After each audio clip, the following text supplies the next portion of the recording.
Nova Scotia's EMO asked to use the hall as a registration centre for residents of Portapique who had fled their homes. For residents of Portapique who had fled their homes. An RCMP officer was posted here in a cruiser. By this time, police were on the hunt for the shooter, who they knew was impersonating a police officer. At 10:30 a.m., 2 RCMP officers fired multiple shots outside the hall.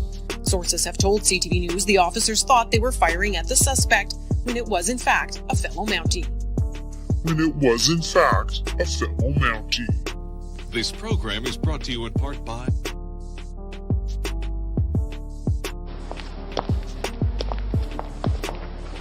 Why don't you get yourself some turned-down collars, Poirot? They're much more the thing, you know. The thing, Hastings? Do you think Poirot concerns himself with mere thingness? No. No, I see that. The turned-down collar is the first symptom of decay of the grey cells. I just think if people keep pushing, I can't, first of all, thank enough all of the hard work. There's 3 fellow YouTubers who are working very, very hard with me on this one. Rage in the Cage, Steve LTT, and Just My Stupid Opinion. Just plugging them, sorry. But they are fantastic guys. Really been busting their butts and stepping up to the plate, because there's a certain amount of risk of saying certain things. And also, likewise, all of the people who are volunteering information and time, which is, like I said, over on the Discord or sending me anonymously information, it is fantastic. All right. Good day. Hope everybody's doing well. Now I don't even know where we are. Let's see. Okay. Sounds like they're going through a bunch of stuff. Craig, Lynn, Mark Evans, Glenn B, Chris Bacon, Alex, Point Fire, Rage, Cage, Rage Cage, Bush Baby. How's everybody doing today? Doing well? Let's see what Fury has to say. Thanks very much to Sherry for sharing this with me. I appreciate knowing when things happen. I'm not in the know like you guys, so I don't know very much, do I? Anyway, is the audio okay? Can you give me a lockdown? Yeah, I'm not even going to touch that one right now, but to get ready for more.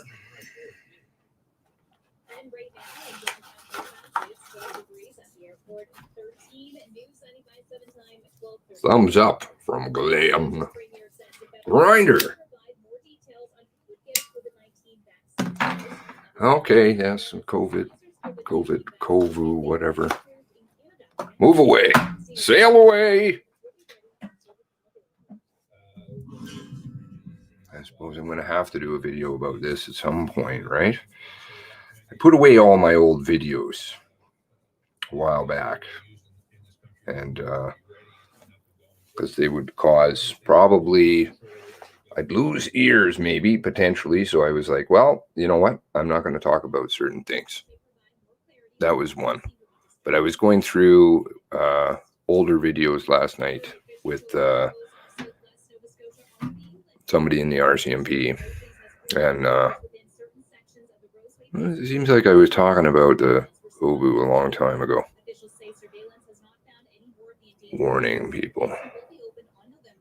Anyway, those of you that listen are diehard listeners. I don't know how you could be, but anyway, my pity for you. Those of you that are diehard listeners probably have heard me talk a little bit. I'll drop breadcrumbs here and there. Loud and clear. Kelly, how you doing? Long time no see.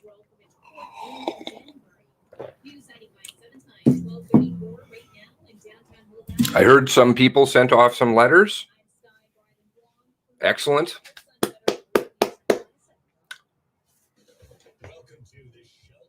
Those of you also who are new to the channel, I know a lot of people get unsubscribed. Sorry about that. Sorry about the notification dinging thing. I think it says 2 days, 2 to 3 days, possibly people get notified right now. I don't know. Anyway, Project Wide Awake. Those of you that are new to the channel, I do have an extensive playlist because this is basically what I've been doing since this all happened. And my connection to the story is a friend of Rage and myself and Steve LTT and Adrian. Just my stupid opinion. And Tara is our friend. Tara lost half her family in the shooting. So this is very close to home for me, even though I'm an Albertan boy. And so is Steve. We're not necessarily from Nova Scotia, but we are with you all the time. And that's what I do. So there's an extensive playlist of videos, very long. I stream a long time, as people will attest to, but I'm trying to drop as many details in there as possible. No notification. Oh, he's still babbling about something, isn't he? Let's see. We've had. Let me know if the audio is okay, please. At the mosque, we saw the plane that was shot down earlier this year. Of course, COVID-19, and here in Nova Scotia, it's been a tough year for us with all that's happened, including, of course, the shootings in April. And this morning, a few of you reached out and said, "Oh, you've got the minister on the show. Well, you need to pepper him with these questions. You need to ask him this." And in fact, there are people who are very, very upset and angry. And one of the reasons that I wanted Mark Furey to be on this last show is because he's my member of the Legislative Assembly. He is also a guy that I know from my life before as a news director in Bridgewater. Minister Furey, thanks for joining us today. Always a pleasure, Sheldon. Thank you. So let me just, for the sake of the people who wanted me to ask you this, somebody by the name of Lori-Ann Scott sent me an email today. See this redacted search warrant from the RCMP. Why were 4 children left terrified and traumatized in a house for over 2 hours in the Mexican drug cartel family so well taken care of at 11:35 Saturday evening? Hashtag Furey resign. When people are approaching you and confronting you about this, given your background, given what you know, given what you've been through, how does this sit with you? Well, Sheldon, it's part of the democracy that we find ourselves in, where people are able to express their frustrations and their concerns, their objectives and desires for answers and inherently a safer Nova Scotia. And I respect that there are opinions that may differ from government policies or opinions that want answers and accountability.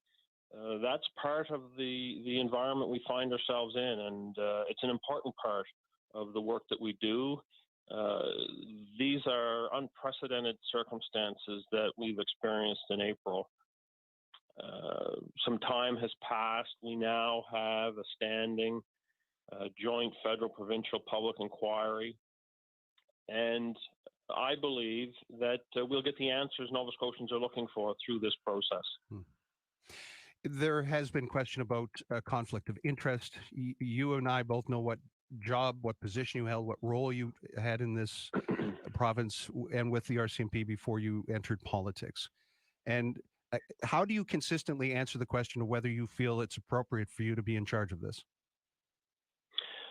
Well, I would say this, Sheldon, and I've had this discussion with many people, both in the community and in the city, in my role as the Minister of Justice.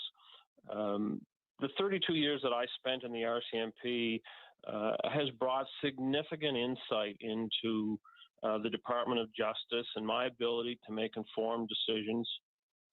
It's not restricted to my own experience, but I'm able to engage a number of individuals across the criminal justice system the judiciary, public prosecution, legal aid, numerous not-for-profit groups. Many individuals reach out and offer their guidance and advice, and it's that collective information that serves me well. And part of that has been the experience that I brought into this environment from a previous career. Did you watch that Fifth Estate documentary this week? I haven't seen it yet. That's on my agenda for the weekend, but I have heard about the documentary. Do you know more than the rest of us? One of the criticisms, and I think it's a fair comment, that the RCMP have not been holding regular updates, and obviously this inquiry is now underway, or will be underway. Isn't it? Do you feel, in your opinion, that there could have been a better job communicating, that the RCMP might have done a better job, or do you know enough to know that that you're fine with what they're doing? Well, I think there's two elements to look at, Sheldon. You have the senior management of the RCMP and any large policing agency across the country, and then you have the women and men who wear the uniform on the ground. And I want to be able to differentiate between those two groups. When they go to work in the evening, it's a challenging environment for them, and they do the best they can with the resources they have. The senior management of the RCMP, they have an oversight responsibility, and ultimately will be accountable to the people of Nova Scotia through the joint public inquiry. So I'm very comfortable with the standing inquiry. I'm very comfortable with the panelists, the commissioners on that inquiry, and I'm confident that their work will be able to answer the questions that so many Nova Scotians have shared to me directly, but publicly through social media and public media. As Justice Minister, do you know more about what happened over those 13 hours than the rest of us? No, I don't. My engagement with the RCMP has been from the outset to ensure they have the appropriate resources to do the work they do. The operations of policing and the decisions of operational policing are the law enforcement agency of jurisdiction, and that's their responsibility, and it's an area that any justice minister does not inject in, nor do they have the authority to do so. I know personally people who, and again, to go back to that first comment I made, who were on the phone with the kids' 911 operations office. So, you know what, I'm hoping that all the information and all of the heroes in this are recognized when this is over. Minister, and I have to ask news questions because this is still a news program and it's still a news station. New police complaints commissioner appointed. This news release just came out just as we started talking today. Any comment on Patrick Curran moving into this role? Well, Mr. Curran is an individual who brings extensive experience to matters that require a thorough investigation and analysis of the evidence. He's a former provincial court judge, a former chief judge of the provincial court, most recently served as the interim director of the Serious Incident Response Team, and a respected member of the judiciary. I believe he is going to bring exceptional skills to this environment.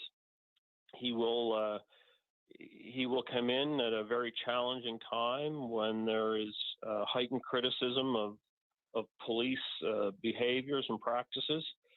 I'm quite confident that Mr. Curran, through an exhaustive hiring process, is the right person for the job at this time. Minister, I know you had in your role before you decided to run for office, you consulted with government, you worked with government, now you are part of government, in government. And yesterday, Leo Glavine said he's retiring from politics. Curious as to whether Mark Furey intends to continue on in the next election, whenever that may be. Well, that's my intention, Sheldon. The people of Lunenburg West will ultimately decide whether I do or don't. This has been an absolute privilege for me to be able to represent the people of Lunenburg West. It's been very challenging, but I can tell you it's been very rewarding. And those circumstances are the ones that remain in my mind and inspire me to come to work every day. You like politics? Well, I don't know. I've always avoided the word politics. The language I've always injected is good governance, and good governance takes and requires that you're engaged in your community and you understand the issues.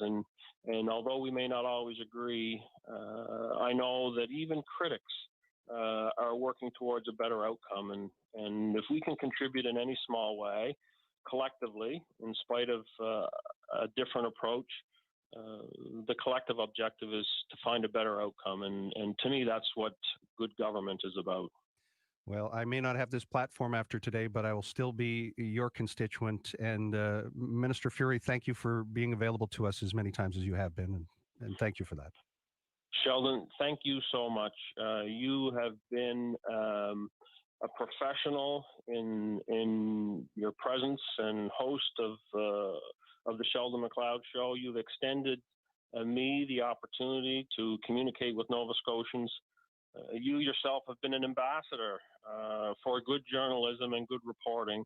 And I simply want to say thank you to you for your frank, honest, tough questions that all Nova Scotians expect those in elected office to be accountable to. Let me say thank you. Minister, I'm sure I'll see you around. Thank you. Thank you, Sheldon. All the best. He is the representative for Lunenburg West. He is the Minister of Justice, the Honorable Mark Furey. We're going to take a break in just a few moments. So we're going to be joined by the Honorable Lisa Raitt, who held a position in the federal cabinet in government.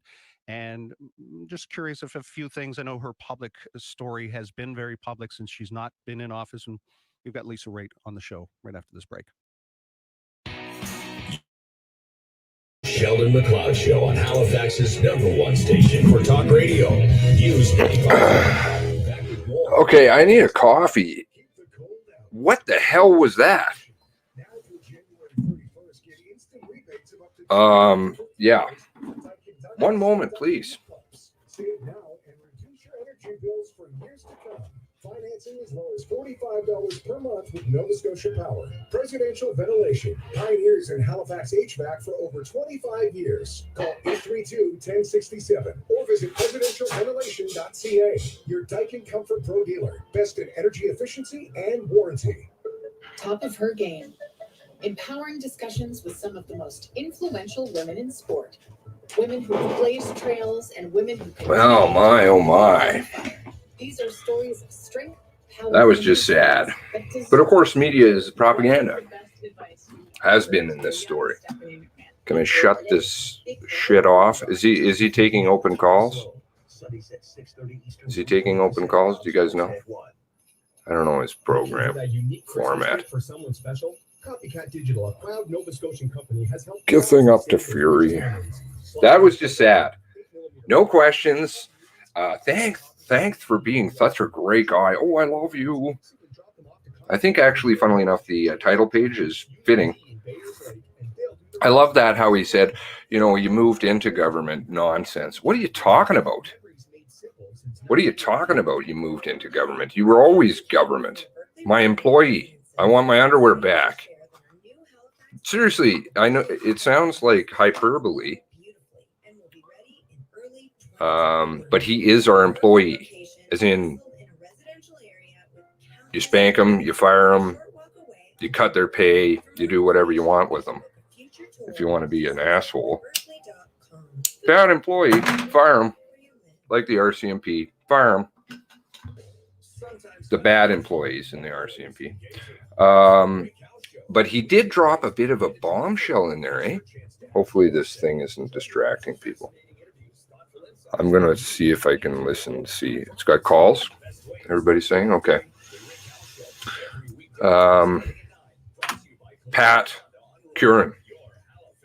I was like, Poop. Oh, so the former person of shit is now moving. That's good. Huh? We're in this together. I'm not with you. Never been with you. Don't fool yourself.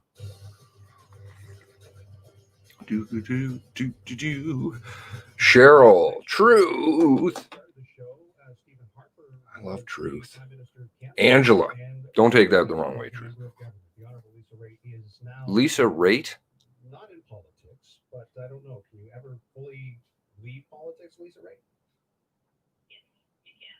Is this going to tie into anything? I don't think so. So what is your opinion of politics as someone now who's watching from the outside? What does it matter? Go away. How about that? Francis, how's it going?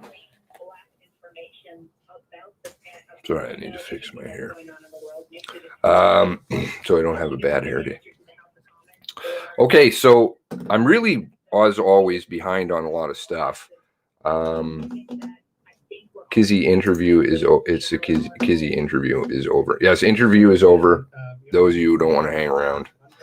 It wasn't an interview. It was a waste of time. I apologize for wasting your time. Our employee wasted our time. Go away. And I want my underwear back. I need a hat that says that. I think I'm going to get one. Sorry, just bear with it. But I'll need to appear to ask tough questions. But no problem. You can dance around and offer the regular rhetoric, and I won't ask again. Yeah, I mean, oh, hey, Nova Scotia. How's it going? What a bunch psychological. That was psychological warfare. But you did get a couple of tidbits out of there. Pat, Curran, shit. Moving. And Mark Furey snowing people with his psychological babble on how he is not really, there's no conflict of interest. Whatever. You've always been a government employee. If you don't realize that you've worked for the government, then you're a retard. And I'm sorry, I don't like employing somebody that is mentally incompetent. My languaging really needs to clean up one of these days. I don't think I'm going to play that anymore. Had an interesting conversation with somebody yesterday. I have agreed to do something with the media a little bit. It's not that big, but it may get the word out a little bit more. And I was kind of careful about asking questions about whether, what were the motivations, etc. And not that I'm saying anything negative about this person. I just like to understand who asks questions. Always good to know where they're coming from. Anyway, seems good. I'll keep you appraised. I've also dropped down details below on how to get a hold of me. I don't ever seem to leave that. And also my DLive channel, which I don't use. And provided the world doesn't go to hell in a handbasket here, December 2nd, I think probably is a day I'm looking at. Anyway, with particular note, anybody getting emergency alerts? Anybody get an emergency alert yesterday? Slightly off topic, but you couldn't watch the documentary. Too busy purging. Binging, probably. Binging on booze. Seems like they all have an alcohol problem in there. Look at Blair's face. Oh my God. Wow. You've been drinking too much. Oh, you guys, okay, so you did 2 days ago. And that's all. You guys are all in Nova Scotia. Anybody else get one? What was the emergency alert? Well, it wasn't to get out of Portapique. I'll tell you that much. Bad joke. Very bad. But poor taste, probably. I didn't, but others did. Might have missed it when I was outside. Ontario. Okay, I did read around. I plugged around. A bunch of people got it. A bunch of different provinces. So far, I've heard BC, Saskatchewan, Alberta, Nova Scotia, obviously. Down in the States, Maryland, Illinois, whole bunch of states. So,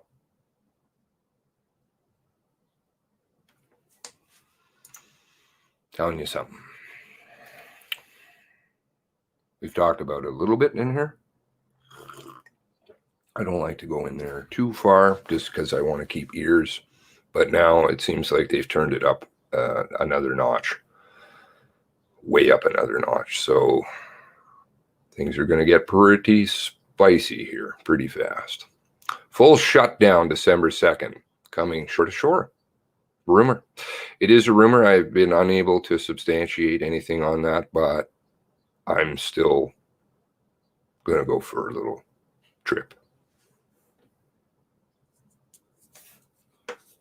And we'll make sure that I can come back and everything will be okay. New Brunswick. It was just a test. They're testing everybody to make sure that they can tell everybody what's coming down the pike. Of course, the involvement of the military. A lot of these are just logic things. Have you ever heard of a vaccine that involves military? No. No. Have you ever seen coroner vans, lots of ambulances in your street? No. Flu numbers. BC, 0 flu. Alberta, 0 flu. Comorbidity. I have to be careful talking about this stuff. I think you have to give a warning or something. Warning. I may be disinformation.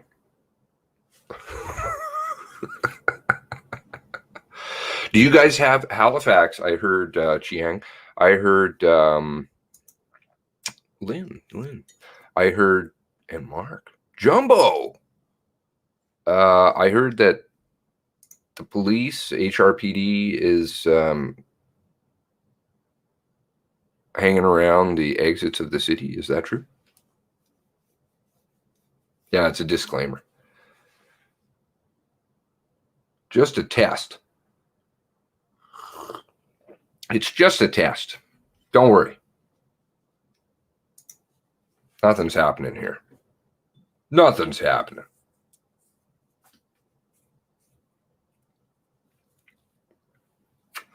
It's all in the name of health, right?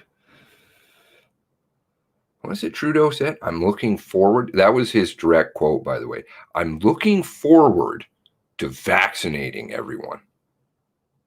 What? Not my body, not my choice.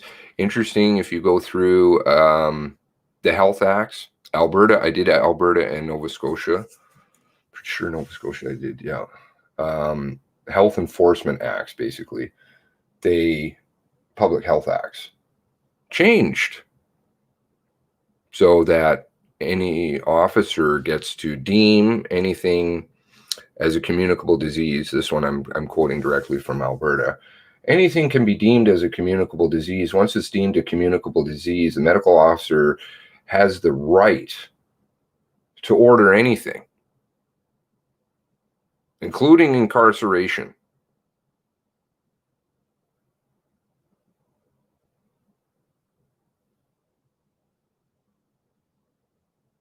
Rewind 20 years ago. I wish my granddad was here. He had a better disposition than I. He would have positive things to say if somebody tried to come and incarcerate him. Well, he was a judge, so wouldn't work out very well.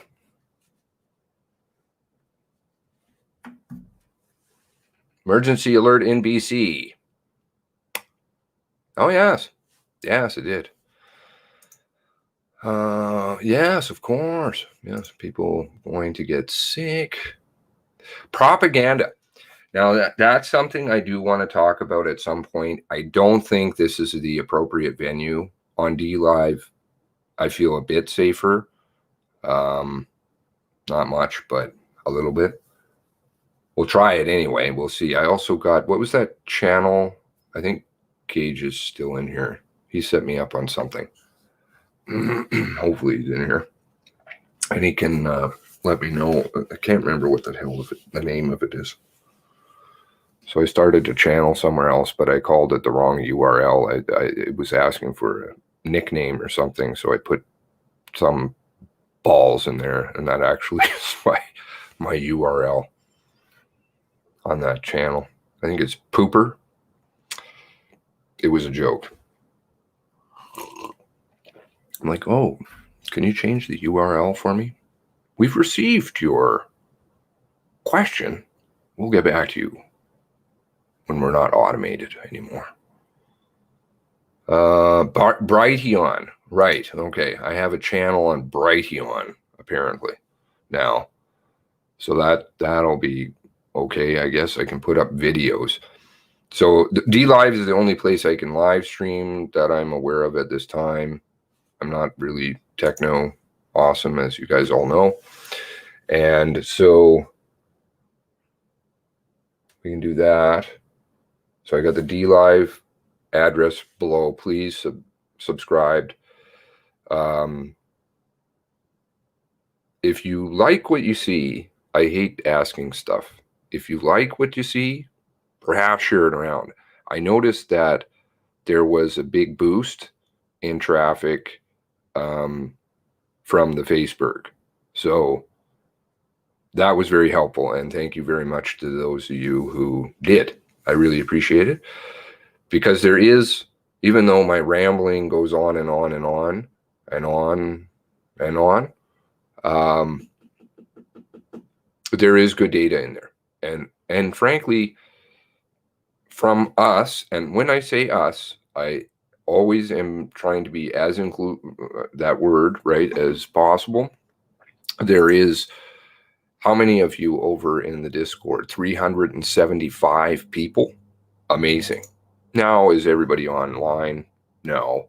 But still, pretty amazing stuff. And even those of you who appear offline, I know that some of you are online anyways because you send me messages. I guess you can just stealthy.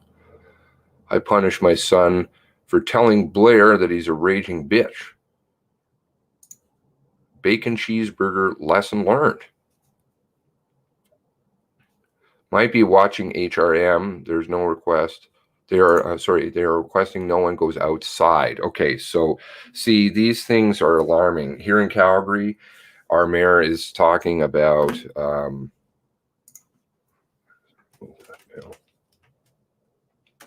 I want to show you all my papers, my disorganization. You don't want to see it, trust me. It's bad enough I live in it. Nobody else needs to see it. Our mayor here in Calgary, Mayor Ned Nenshi, he wants to get a state of emergency going. I would think he's not alone. But I noticed the psychological warfare. I've been watching it for some time. The Nova Scotia story has kind of taken me away from other things, but and rightfully so. Help friends is important, but their tactics are changing over there because people are good. They're at least showing their displeasure by hitting a downvote, which is something. So they hit the downvote, and then the videos have quite a disproportionate rate of downvotes. And Hey there, what's shaking? Okay. Oh yeah, I didn't pull up the Discord. So it is closed. I'm sorry for that. It is closed, the Discord, but if you send me a request and we can talk. I just kind of want to make sure we don't have too many Smurfs in there. Just want researchers. You know, those Furies and stuff can go away. So they changed tactics over on mainstream media.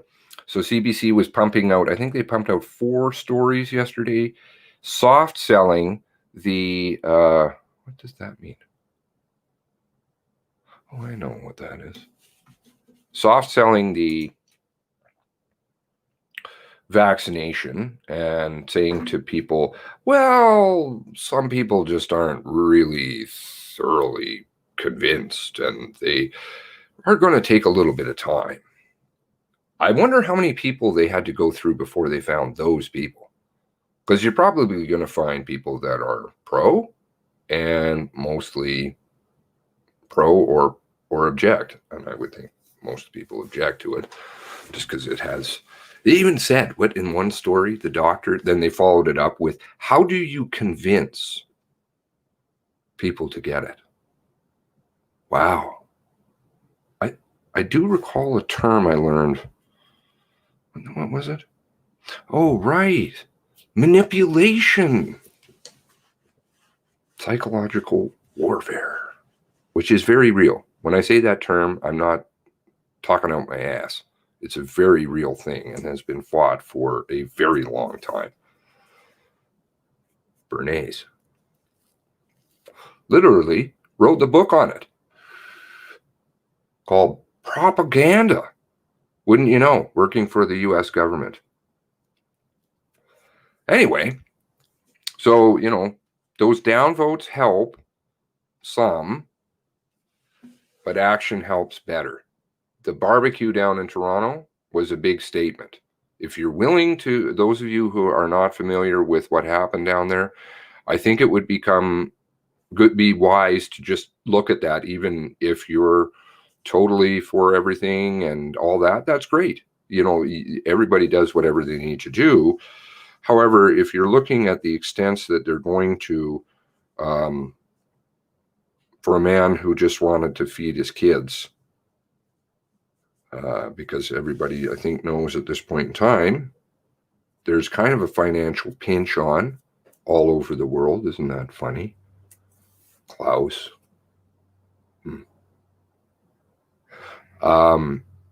So he opened up this barbecue for 3 days. First day was okay. They got upset. Then they said there's not enough people down here to arrest everybody. So they had a bunch of cops down there, but they didn't have enough.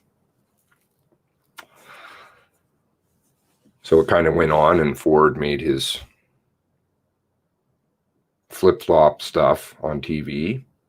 And then day 3 rolls around. He got a raft of tickets, I believe, on day 2. He got 9 tickets. I don't know what they totaled. Does somebody in here know how much they totaled? Would have been a lot of money, that's for sure. But he said he was willing to do that. Good for him. Stand up for what you believe. And day 3 rolled around. Well, they bored out his locks.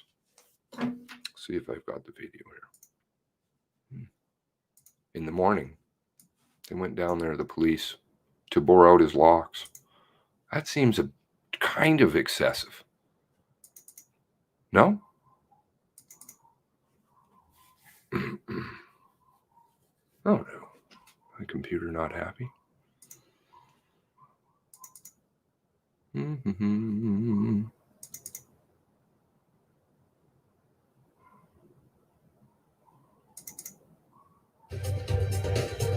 But first, this.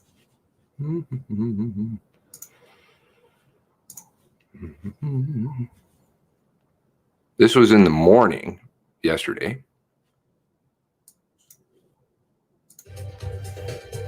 But first, this But first, this is what's happening right now. We've been telling you about this story of Adamson Barbecue in Etobicoke that has flouted the provincial rules on not opening its shop. Last couple days has offered dine-in.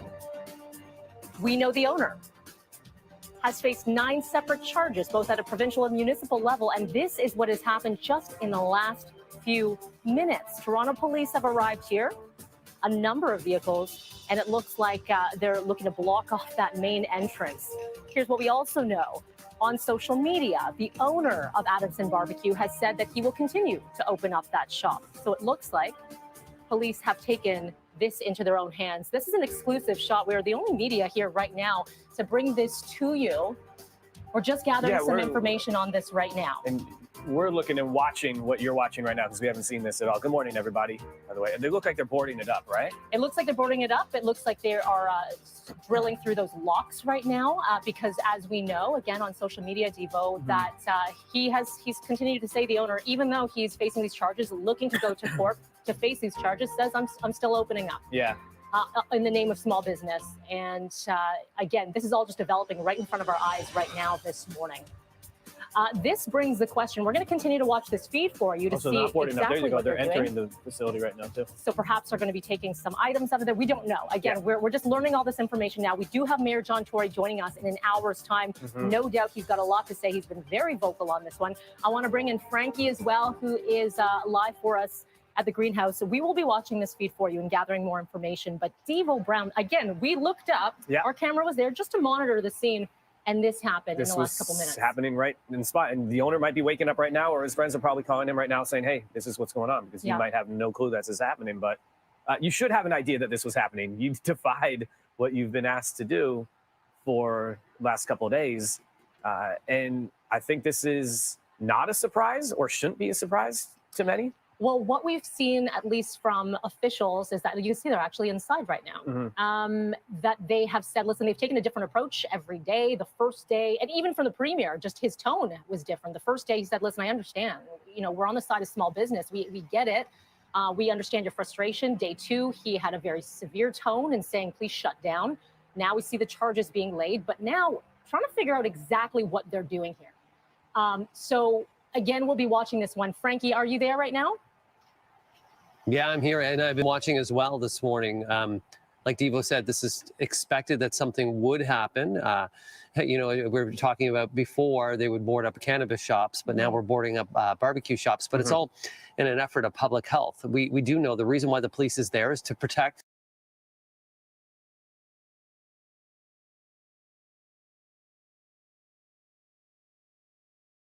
the public.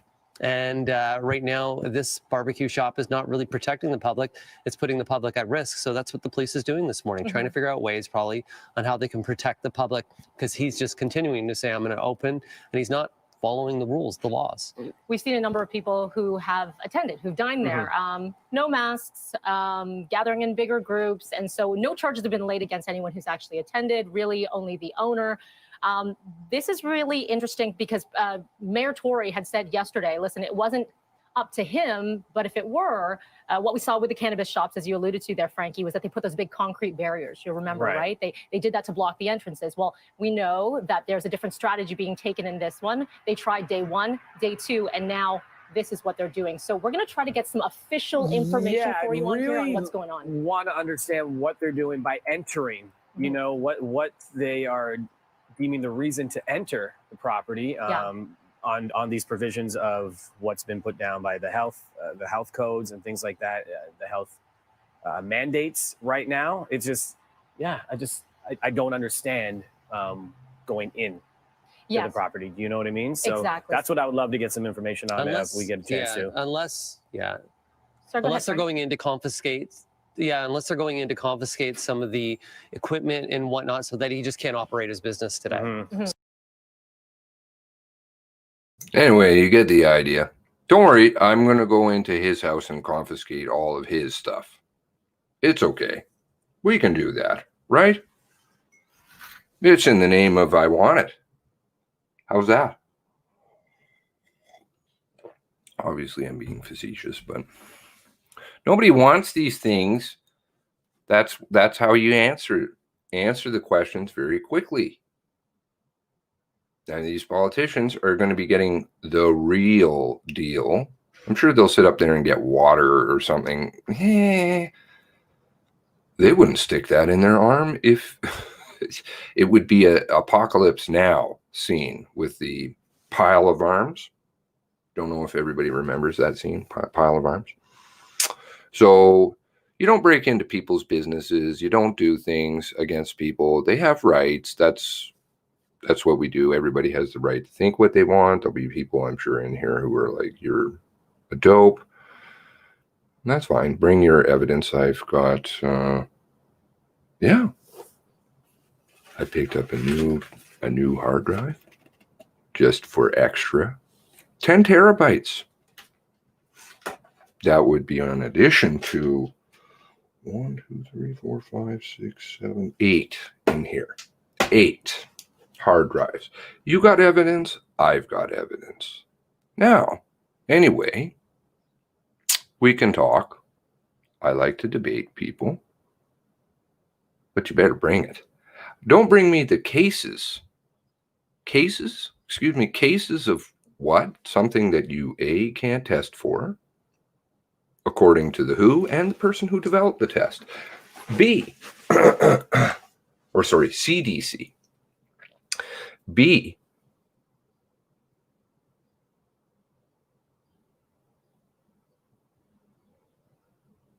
this has gotten really out of hand. Do you know how much effort we've all wasted on this? I have a nickname between my friends and I, and they've known it the entire time. Because there's really old videos I've got talking about this back in February. The first person I ever saw speak about this in Canada, do you know what his occupation was? He was an economist. That was when I knew, absolutely. I'd already gone through it a bunch, and to Taiwan, Chinese not so good, but Korean, medical studies, not very good. So didn't support, not supportive of this position. Going into a business is inappropriate, illegal. It was interesting at the line yesterday, which those of you who didn't see that was unbelievable. I don't know how many cars they brought in. I would say in excess of 60 cars. The amount of police that were down there was unbelievable for people wanting to have barbecue.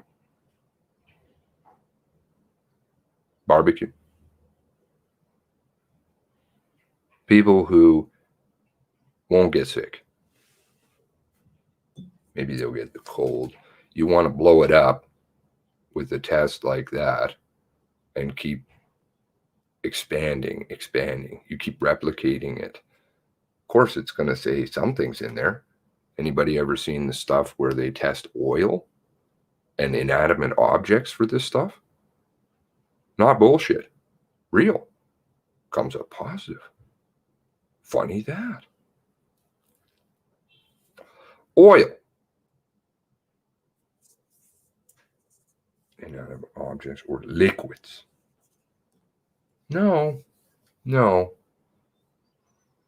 And now they know that there is some people who are like, no, not really down for that. But they've got their stuff lined up in the background. Emergency alert.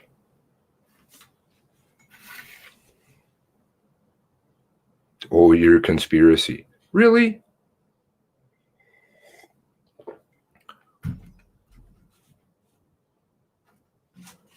Great Reset? Was that conspiracy? No, wasn't. Who was behind that? Conspiracy? No. Who's Klaus Schwab's right-hand man? Watch your internet. Poof. Coming back to Poe. seen a vid of pavement, came back positive. Yeah. The developer of the test said you cannot use this to test viruses. I would think he'd know. He died.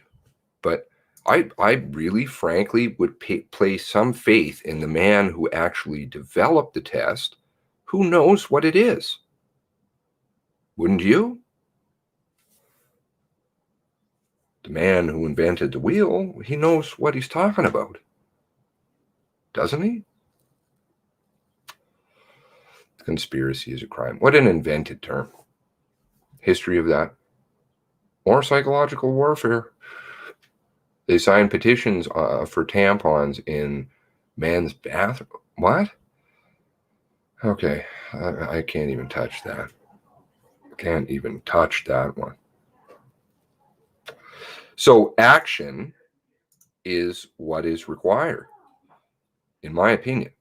And I farmed through a bunch of different ones. So here in Alberta, I'm told, and I did a little bit of reading. I haven't gone through Kenny's stuff. Actually, I made a little video of him.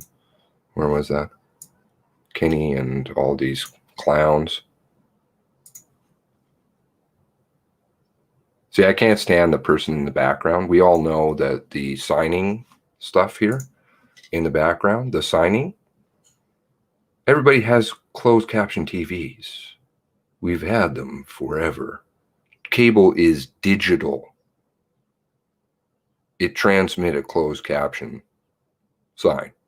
So why do you need a signer for only one aspect of this story ever? One. Singular.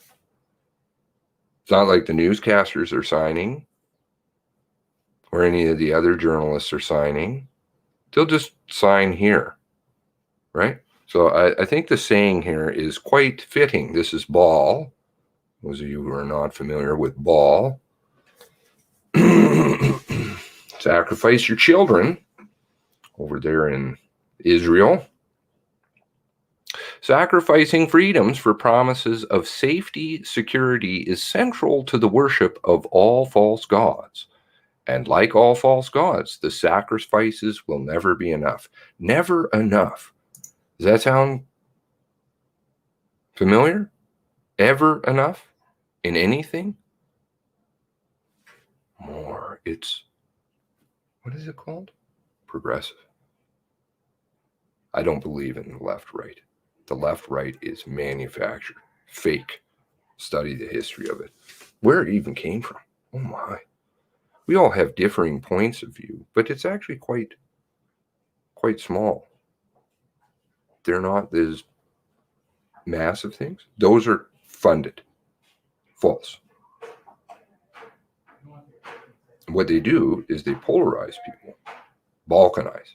Somebody I know says they don't like that word. I don't know who that is. Maybe they're in here. They don't like when I use that term. But it is balkanize. To me, anyways. That's what I call it. It's always in all of my old videos. Which, of course, you'll never see. I'm very sorry. They delisted me out of Google, even. I'm like, what? It was bad enough that you 404'd my channel or whatever you did. You didn't 404 it. It just would come back that I took some pictures of it. I was like, what the fuck? I phoned Paulie and I was like, I don't know if you're safe over there, Paulie. God, I got so many photos.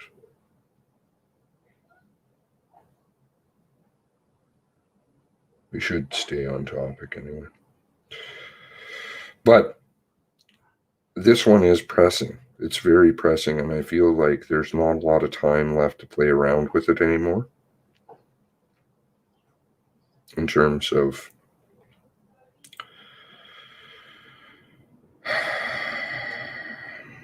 not saying anything. I was remiss not to talk more about it. I did things in my own life. but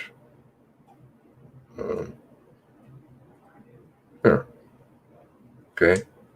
In Google, this used to appear. This was my channel. Okay. For a short period of time there, this is recently, by the way, fairly recent. What is the date? Details. How do you get details on this thing? Details. October 16. Okay. There was a lot of videos in there talking about the bigger picture on way bigger issues, but tied to this and how that tied in with it. And anyway, wouldn't you know, Google delisted me. They literally delisted the listing from BitChute because the channel was then disappeared, which I think I took pictures of. I hope I did. Yeah. Oh no, that's not it. Somewhere here. And I'll tell you. See, there's the Public Health Act in Alberta. Probably not going to come through. I can read it for you. They changed this so that they can incarcerate anybody. Why would you want to incarcerate people? On the recommendations of the minister, the lieutenant governor and council may order a board of approved hospital or approved hospital of an approved hospital as defined as Hospitals Act to provide isolation and quarantine accommodation in the amount and manner prescribed by the order. Okay, so what's that? They're going to put you somewhere else. In the case of a communicable disease, order of the immunization or re-immunization of persons who are not immunized against the disease or who do not have sufficient or other evidence of immunity to the disease. So you have to get the vaccination. Where's the next part of that? Sorry, one moment. Certificate of authority for any peace officer to apprehend the person named in it and convey the person to any facility specified by the medical officer of health who issued the certificate within 7 days from the order of the certificate that it is issued. I've seen these elsewhere. Okay? This is not bullshit, as in, somebody just making some Facebook post that means nothing. No, I read the act, and I was like, you changed it? Why did you change it? But this is going on everywhere. Down in Washington, D.C., example. Washington, D.C. is trying to change the law so that children 12 or over can decide for themselves whether they get an immunization or not without consent from the parents or knowledge. Those are kept confidential. It's between the health board and the school. A minor is a minor for a reason. They're under the guardianship of somebody else, not the school, not the system. Can't go and change laws like that, but of course nobody knows. Killing me. When some families protested, no mention of socialist dipshitting. Why do they use the signers? Exactly. Why? What are they doing with that? I mean, I don't want to go. Where's my tin foil?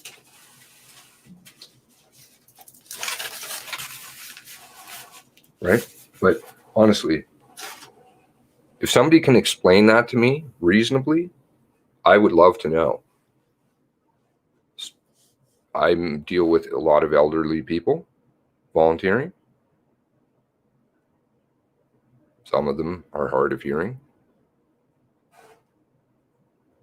They all have closed caption TVs because you can't have a TV pretty much without closed captioning because it won't work. You have to have a digital TV, digital signal to work, right? Rabbit ears. Poof, you remember that? You had to get the box for a while. The decoder. Oh, you still do. Coaxial cable went out the window. Digital, because then they can track what you watch, right? Which, if you think I'm shitting with you, I'm not. I got all the evidence. And then they sell that. And Netflix buys up people's Twitter feeds, personal DMs. What are you doing? Stay out of my business. Get out of here. There is no such thing as privacy. Hair looks excellent today. Dave. Thank you. Dave? No, I appreciate it. That's nice. People are distracted with the signers who are overacting. Distraction 101. Okay? That could be. Yeah, you're right.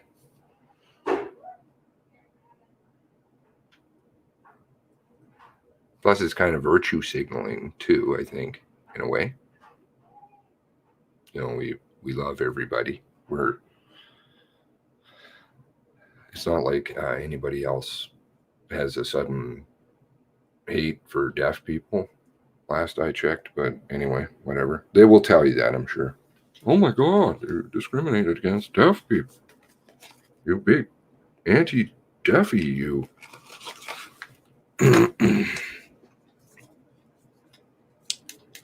Action. And I was having a conversation with a lady today who's really close to me, and seeking her wisdom and guidance, because the other night I was really upset. And because I think all the time, and I'm like, not that other people don't, right? But that's all I do. So even in my sleep, talking, I speak Vietnamese in my sleep. Wouldn't you know? I think actually that's fading now. So, now I'm into English. I'm getting more racist as time goes on. I was thinking all the consequences of actions. What are possible solutions? And frankly, there aren't a lot. If you want to take them to court and they want to whack you with $100,000 fine, these things are just confidence-based. I spoke about this the other day. It is true. But frankly, that people have homes and they have houses that they house their families in. People are afraid of losing that with real, genuine validity to that. Proven? No. But would they do it? If they're going to go and break in businesses and change locks, because that's what they ended up doing in that video, right? The police were changing the locks, and the owner had to come down and change the locks himself. Where's that here? Right there. They were changing the locks.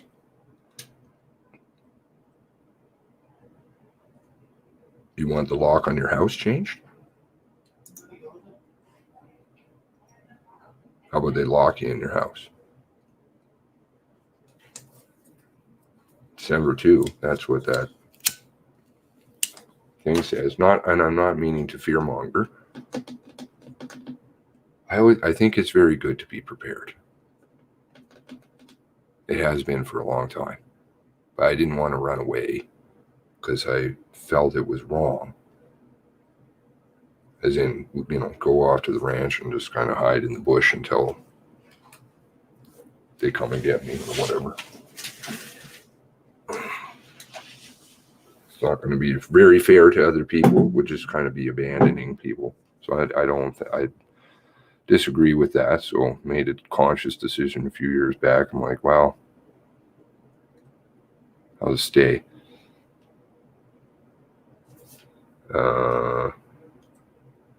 But still there. It's good to be prepared.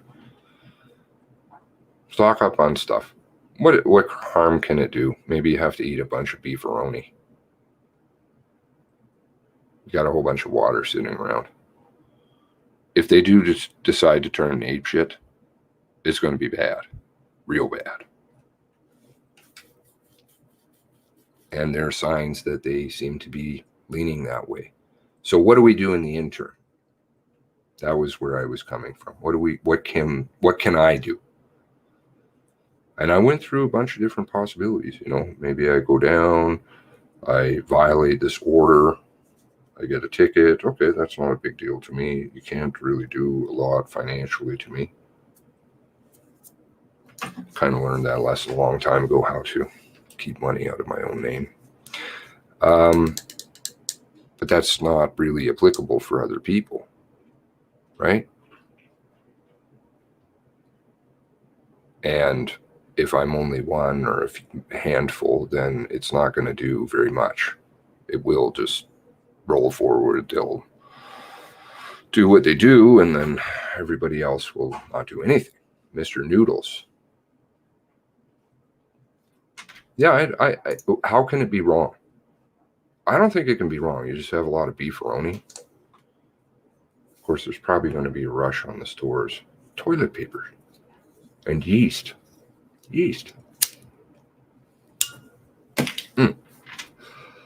Spam. Yum, yum. Mr. Noodles. Ichiban is better than Mr. Noodles. And buy it at the Asian market. Plus, they have all kinds of other flavors.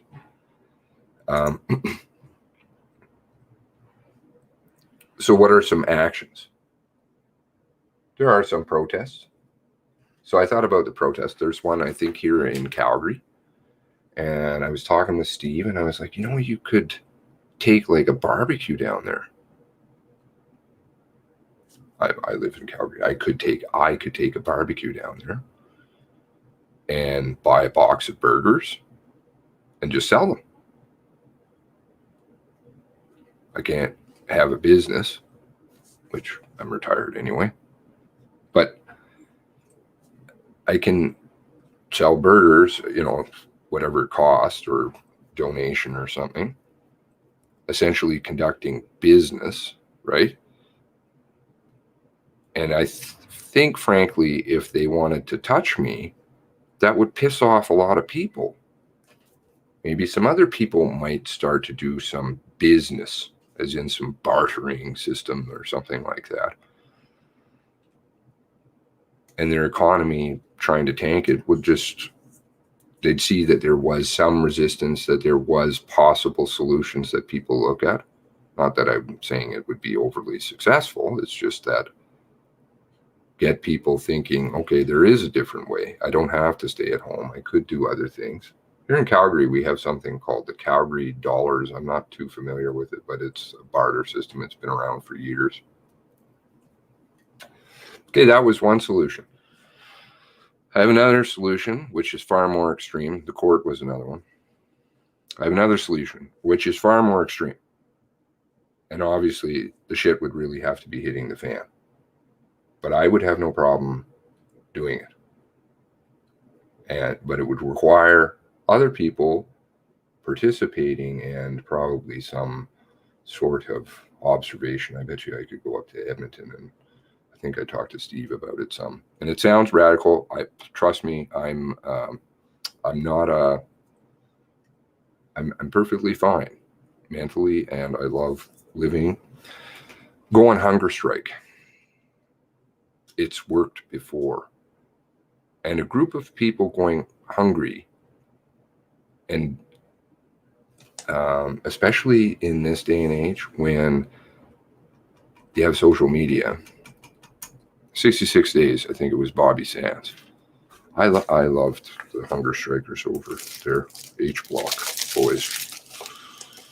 But that might have something to do with that thing there. Anyway, people are watching people starving to death. Really kind of touches your soul. Nobody wants to see a person dying slowly. Gets them kind of riled up. And it works. It's changed things in history. And when it's done right, and the person isn't bullshitting, and if I do it, I'm not going to be bullshitting, I'll tell you that. Then, and people are watching that, they know that. Because I believe in the freedom. I want the freedom there for my girlfriend's kids. I want the freedom there for all people's kids. That's why I embarked on this mission, is try to help people, wake them up to not Nova Scotia. Nova Scotia is just a real crack in slight sliver into looking what's really going on. How corrupt is stuff? Where is our power? Is it with us? Is this government really running the show? No. Of course, these policies all over the world, they're the same. They're the same. Doesn't matter what government you stick in there. So the facade of having borders and flags is pretty much just that, a facade. We have our tribal allegiances, but most people just frankly want to get along, and you don't start changing demographics drastically, slow but sure, because that's the way things work in real life, the way it works in biology, etc. Animals migrate slowly. But you start messing with that, that's when that's one particular problem. But it's the plethora of problems that they throw at people. Plus, they traumatize people all the time. The crime is going out of control. They got to tell you about that constantly, because it is, even though they'd like to lie about it. I remember they did it was really great. I exposed Statistics Canada for lying. It was a good video. Oh, no, there's no crime problem. The government, same thing. They're saying, no problem. I showed how mathematically they were full of shit. And then a while later, they probably, I think it was a year or two later, well, crime is on the rise. Of course it's on the rise because people are blind.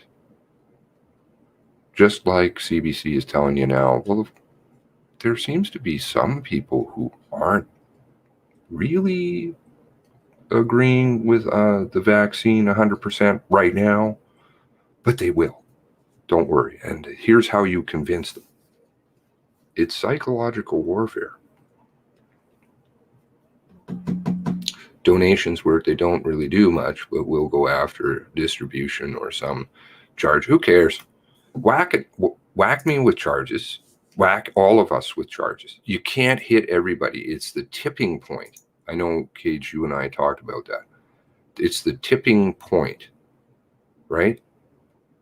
Because the system only hangs on by a thread, and it only hangs on because of what?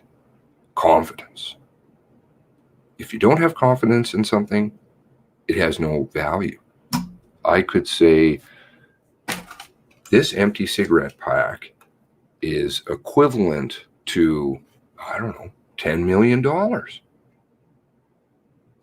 If I went out on the street, is somebody going to give me $10 million for this empty cigarette pack?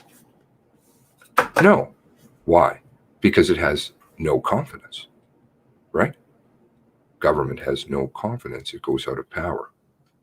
Not that they are real, but anyway, money has value only because it has confidence, right? So if you take the confidence away, suddenly it's no longer works. But they only built enough prisons, etc., for so many people. Yes, they have, I'm sure, other things lined up, because the people that are really in power, and not the big guy upstairs, but the fucking goofs that think that they are, the hubris, what is it? False False gods. They pray to false gods throughout history. So strange. Anyway, you break that system just a little bit. People start plugging up the court system. They don't have enough police or army to deal with everybody. It starts turning really nasty. You get other people who were fence sitting before all of a sudden very pissed off because they don't like seeing other people hurt or arrested that they love. Suddenly it loses confidence. Confidence. It's only confidence.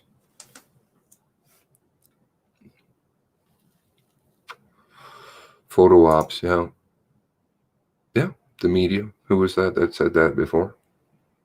Handy, the media is there. They're always there to tell you something.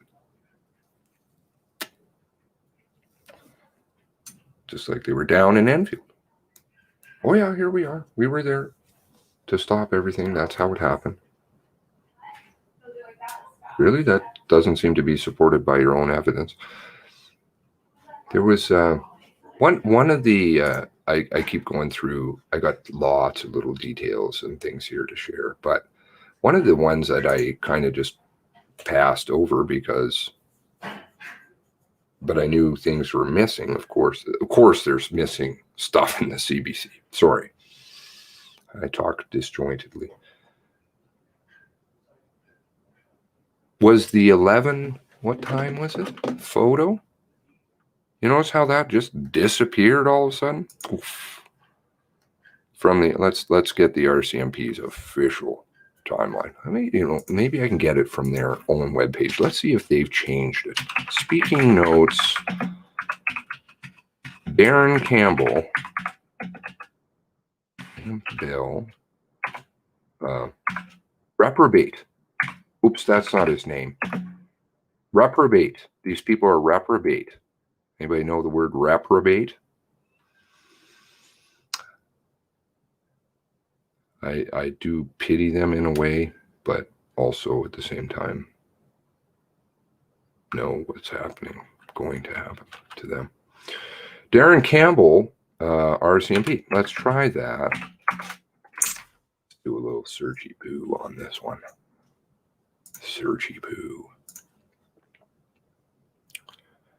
April 24th, April 28th. Okay, so we need his maps. I should archive it right now because I suspect it's changed. Now, where is the link to the pictures? Maps. Did you think about that one? Or did you not? Oh, there we go. Oops. That one's gone. 11, 12? No. No. What's happening here? Their own evidence. Who was on the phone that night? Who called 911? Right away. You guys all know this. Skill testing questions. According to the RCMP, again, according to dishonest, lying people. So factoring in that with a grain of salt. Okay, we had Blair and short time, we had Macaulay. Right? Macaulay was afterwards. Is that correct? Just trying to remember. My mind is somewhere else right now. Need cigarettes. Chai, what's going on? Keep plugging butt. Rounding the curve. Oh no, no discussions of curves in here, please. I've had enough of curves for one lifetime.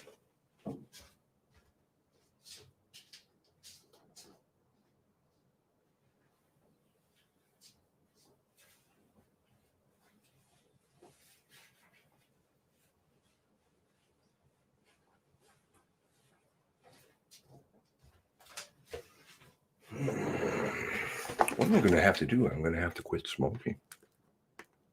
This all goes. Well, I suppose I can do that. Now, logic.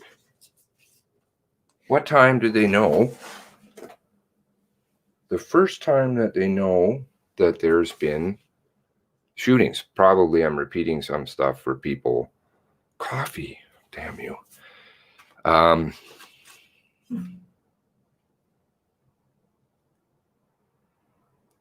Empty, almost. Now will be. You should have reminded me earlier. You see my mind, my forgetful mind. When did they first know? When are they telling you now? Now that they first told you, Paul. I don't, it's not a cough from smoke. It's cough from Kovu. And I'm signing it to you right now. When is the first time that they tell you that they knew now? Now they know about Wortman, which of course everybody here has got that figured out right away. Not telling the truth about that. Now they're changed it to what, 10:26, right? Andrew McDonald.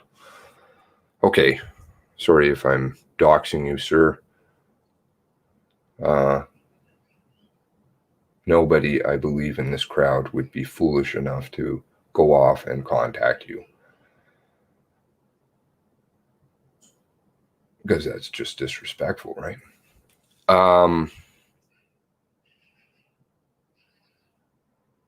So he shared information 3 times.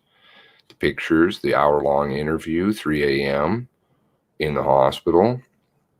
Now, is it 10:26 or did they know before?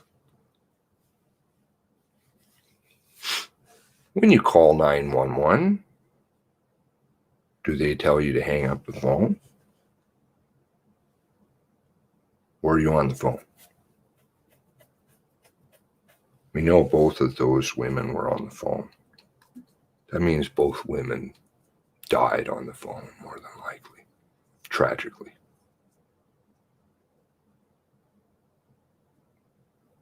They knew right away.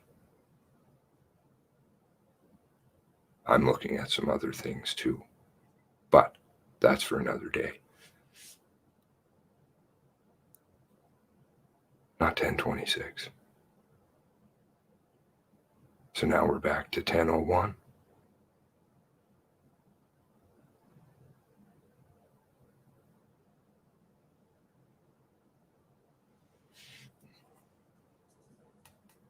That's a problem. There is a lot of problems in this story. Unprincipled, immoral. We'll get banished somewhere.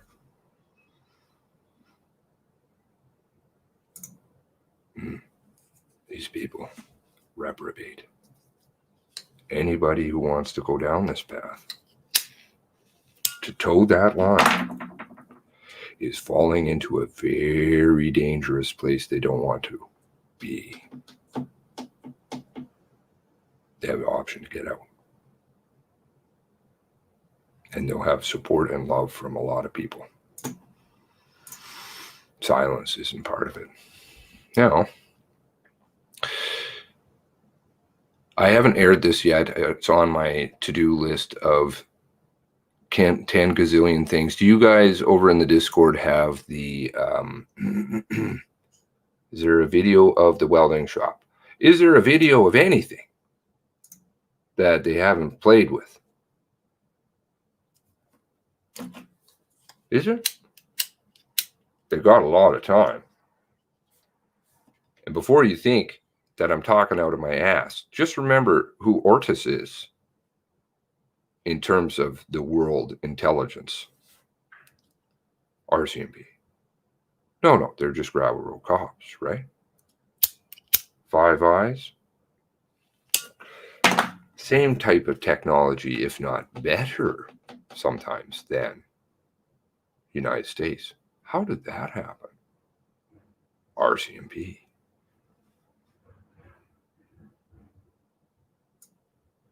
So I want to play a little clip for you. I wanted to ask a couple of questions. One, do people have access yet to the real, or sorry, not the real, not that there's fake. Yeah, actually there probably is. But anyway, has the warrant been, the latest warrant, the one that was issued November 16? Sorry, I'm bad with my days. Has that been made public yet? Because if not, I'm going to make it public. It's been on my list to do. Somebody's asked me, could I have that? And I was like, yep, you can. I have it. It's just I've been trying to go through it slowly first. But I think it's more important everybody has it right now. I'm not trying to keep stuff from people. Has it been shared yet? The media released it?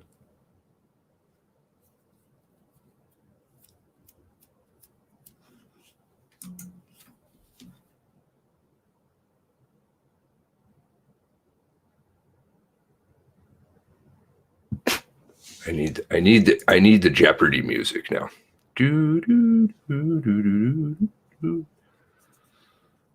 Maybe I put people to sleep, or they just leave it playing in the background and it's muted or something.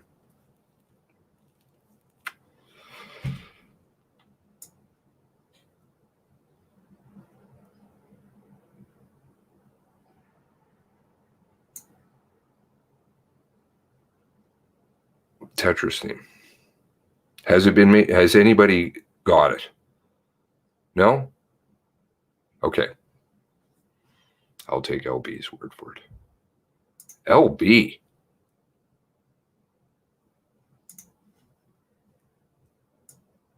Okay. Now, in the CBC special, I wanted to point out something. I did an interview with Sharon, which I never got to air yet, which was prior to the airing of the Fifth Estate, right?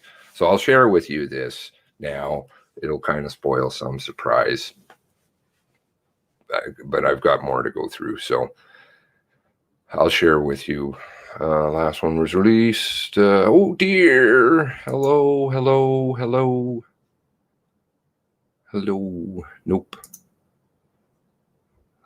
Jill's icon. Now, prior to the airing of I was hoping to put it in before airing the other night, but it didn't produce, which is good because it's given me a little bit more time to look at it and do some things and think about things. So we did an interview with Sharon way back when, right? Nobody did. Why? Or they did, funnily enough, but they never said anything about it really in the mainstream. There was one little blurb about her, but that's basically it. She got relegated to the Orwellian hole. Please forget about what happened. Now, we did the interview back in July 27th, I believe.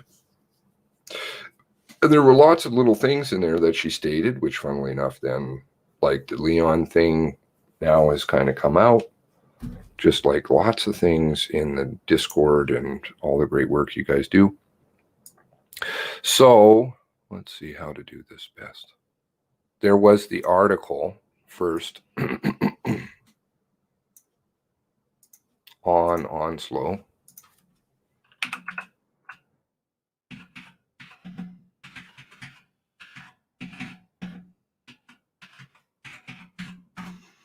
Sharon's just an amazing person. Now, what a dear heart. RCMP fire mass hall, total chaos according to witness. Posted the 20th, right? Okay, just prior. By who? Elizabeth McMillan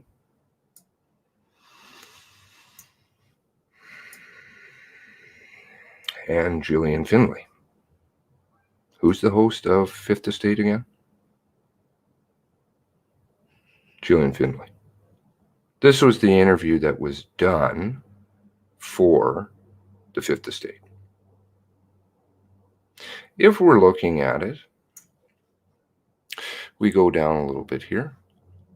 Sharon McLean was standing in her Onslow, Nova Scotia kitchen talking on the phone one Sunday morning in April when she saw two men with long guns get out of a nondescript vehicle.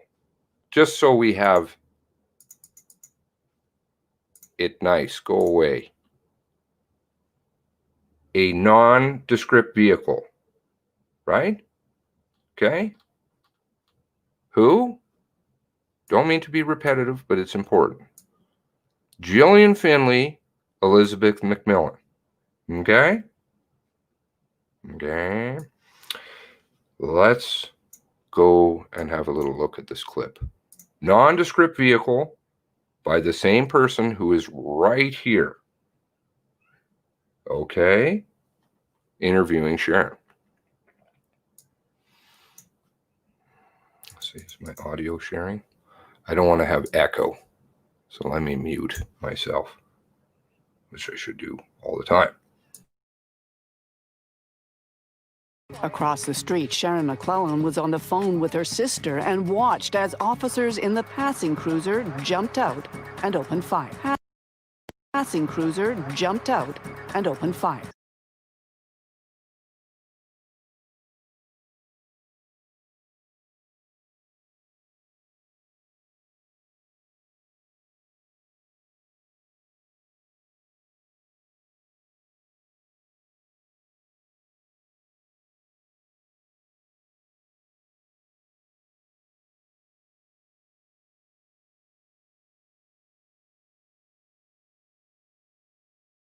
Passing cruiser jumped out and opened fire.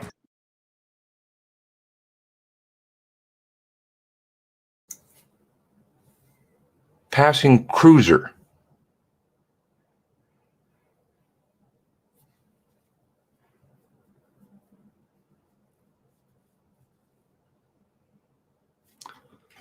Let's go back.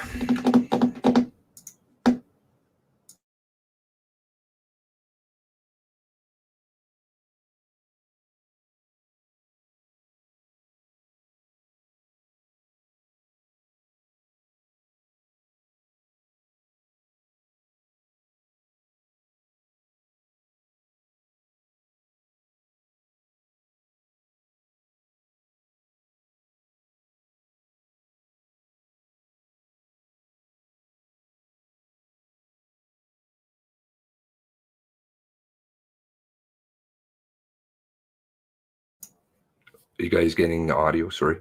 I'm asking that as I muted myself. Are you guys, Jesus. Are you getting the audio? Did you hear that? Passing cruiser. Yes?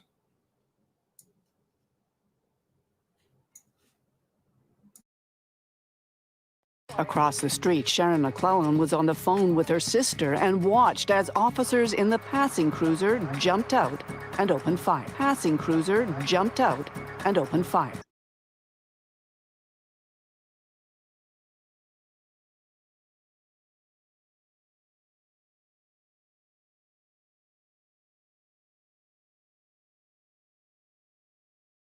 Gray four-door, I believe it was a Hyundai, pulled up, was not a police car.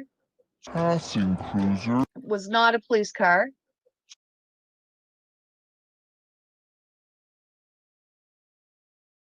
Seriously, you guys didn't get the audio from Sharon and Jillian? Did I just waste all of that? Passing cruiser. Thought it was an unmarked. Same interview. Not sure. Same people. Same people. Same interview. Print. Nondescript. Video. Passing cruiser. Now, what have you done? Not that I'm accusing anybody of doing anything. What have you done? You've divided people, because some people will have seen passing cruiser by the very same people who tell you nondescript vehicle. And you know what happens now?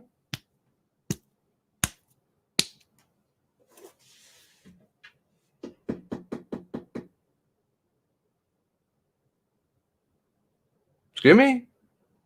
Why do you want to do that? When, in fact, Sharon said, let's go back to the prior pre-interview. Because I was like, I was hoping to get Leon.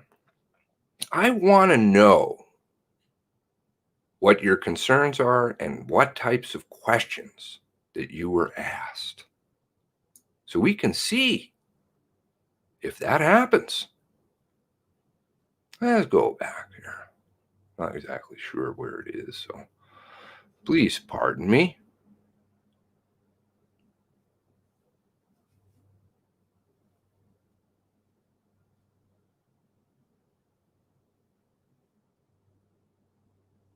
I think it's here, but I have no idea.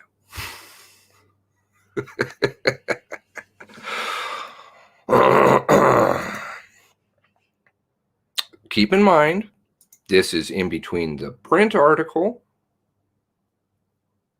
done by the very same people who did the Fifth Estate. This is about an hour before the Fifth Estate aired live on the channel. Yeah, things aren't too bad over on this end. Oh. Hanging in there as best we can. Let's go forward here.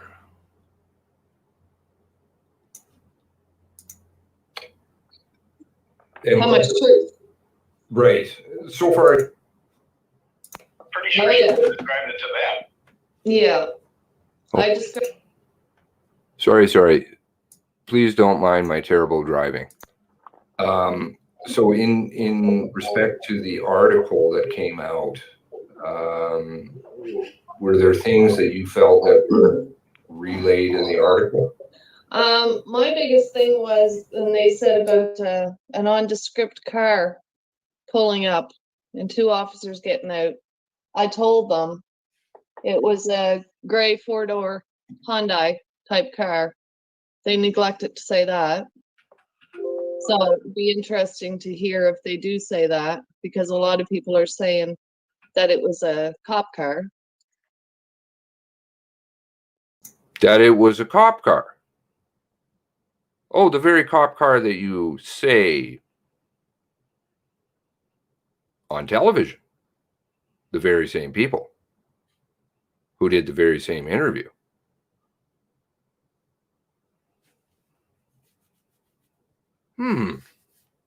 Looks like a lot of fueling. I'm seeing a lot of fueling, stoking those fires. That psychological warfare shit.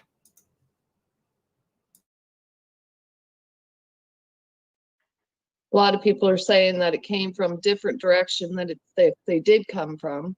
So just be interested to hear little stuff like that.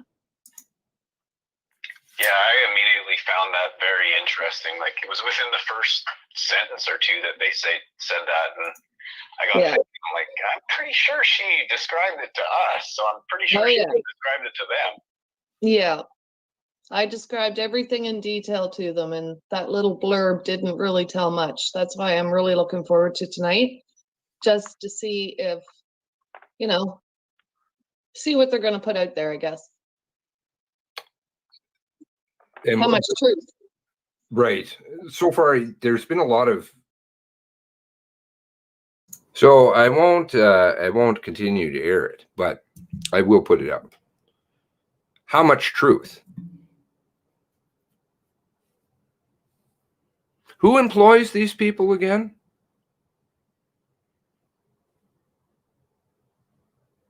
Oh, that's right. You.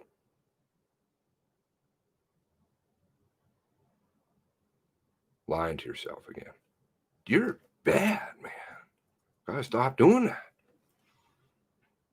Who is their boss, though, subservient to us? That would be the very same boss of the RCMP. Is that correct? Right. Now, who gets fed from our money is all the media, right? Do they bite the hand that feeds them? You know, those, what was it, $300 million bailout? Your money, by the way. Who does that, by the way? So do they want to write articles or anything? That's meaning all of the mainstream media. CBC they already know. I can't get the money if I say anything. It's the other media outlets that know, i.e. Paul, right? The reference to how he said in the last Rick Howe show. Because you know where that came out, right? Here, about Leon. Frankly, I don't understand why. It just must be my very bad hosting. I try and lay it out. Now, Fifth Estate should do a retraction and an apology. You know how much you're going to find? You're going to find other ones in there. Because it's just a mistake, right?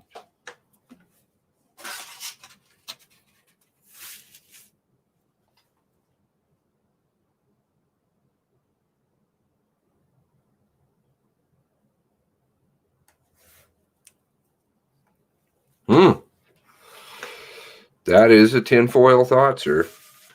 That is a tinfoil.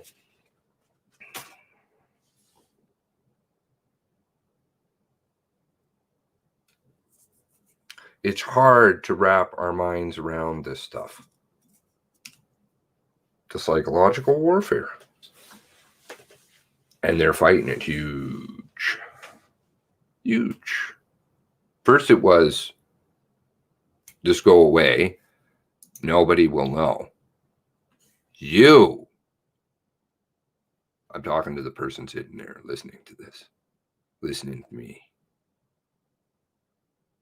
You did that. And a whole group of other people. You have put their ass on the stove. And they're burning.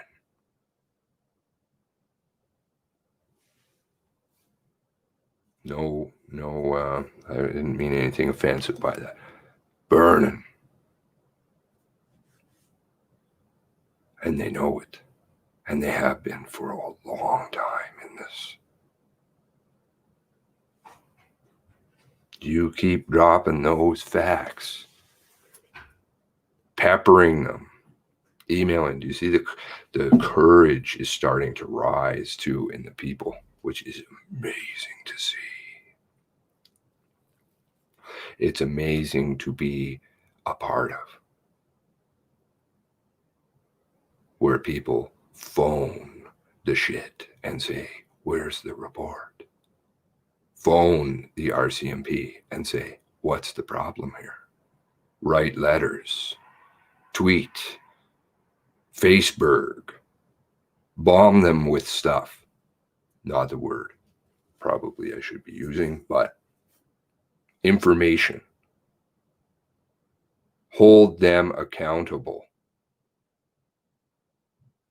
Because what's going to happen after this is going to be a sham.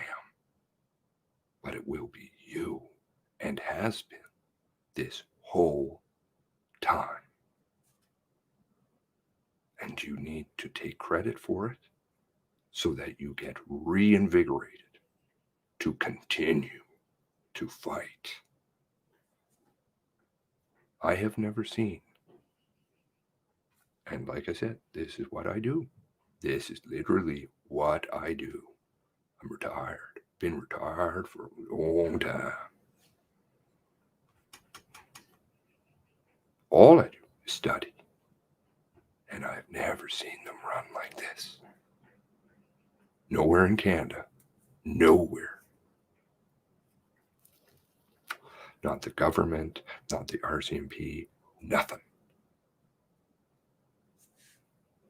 But they're terrified. They're terrified to the point that they're manufacturing evidence, digital evidence, that they're destroying evidence. They have been the whole time. They could never replicate the things that they claim because they're not possible. Logic.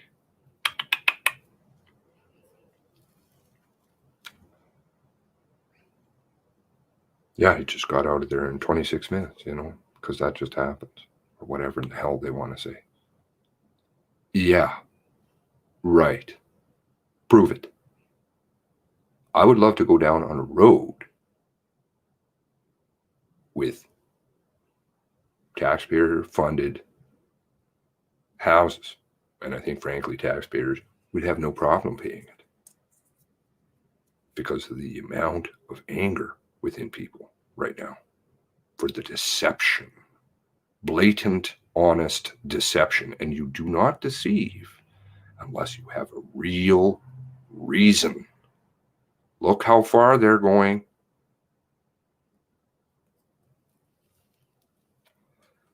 Manufacture the homes and replicate that for me. Because you know why?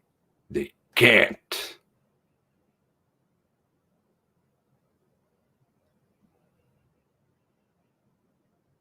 Macmillan did the same article, and I want to give everybody the benefit of the doubt that we've talked about before many times. So if I'm being repetitive, I apologize. Those you knew.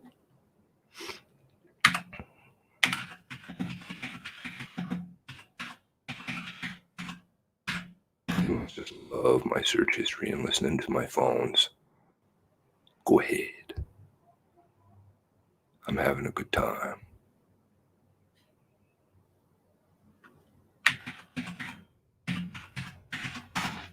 Just imagine what I don't say. That's a problem. Now, best hard drive is your head. Keep things there. Wortman's Wortman stopped to refuel at the Irving Big Stop in Enfield. At least one RCMP member who was already there to fill up recognized Wortman and fatally shot him. Elizabeth Macmillan. Girlfriend. Who introduced the girlfriend assault story? Oh, that's right. Mercedes Stevens. Pentagon. Okay. Now, if that's correct, because that's the way citations work, right? 51 here. It would have fill up on gas. Let's see. Fill up. Oh, no. What happened here? Now, cut, archive, .is, search. Actually, let's just go back here. Saved snapshots. Save time. Okay, let's go to April 24th. This is why it's very good to archive things. Even though they clean those. Now, do you think Philip appears here? Oh. When the gunman pulled into the Irving Big Stop to fill up, emergency response officers and canine officer was already there refueling in an unmarked vehicle. Remember this sham that they tried to sell everybody? Oh yeah, by the way, we're all there. The media was there. You know, we were just having a little barbecue until Wortman drove in. You think, again, this is the only time? No, CBC has edited Clinton's interview 3 times now. 3. I heard from somebody who apparently watched well, I believe them because I know what they tell me is true. Saw the interview live. Apparently it was making didn't have too many nerfing issues with it. Because there was always an issue I found with the nerfing of the interview. CBC doesn't have sub-rate equipment. Oh no. They have very good cameras. So why was there all the stuttering and farting and loss of sound and pausing in his video? Then it goes from 9 minutes, 16 seconds to 8 minutes, 16, and then it goes down to 7 minutes and something or other. Just keep cutting out stuff. And then when you point it out, well, guess what? It goes back and changes. Remember when I talked about the article that came out about the interview that never came out with Campbell, the one that they informed the families about? Oh, we have this lengthy interview. It's coming up. Get all prepared. Totally screwing those families over. And we sat around, watched 6 hours one day. The next day, I'm like, I don't know about this. Video never came. The interview never came. But it did later. Much later. They inserted it in an article that they published on the Monday. They inserted it. Not there. Where is it? COVID, Nova Scotia, gunman.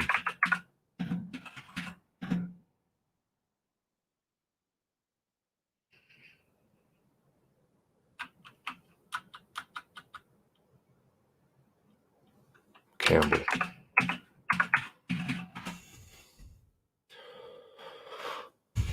Yes.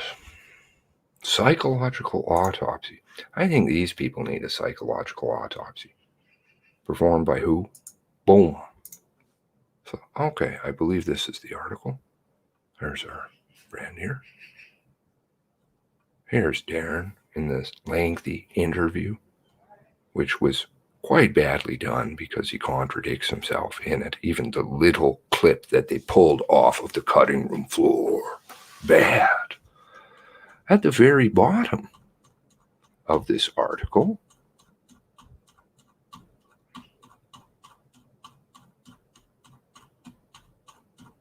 there it is. They even post-dated it. So they make it seem, predated it. So it makes it seem like it was there 5 months ago. But it wasn't. Let's go to this article. Copy.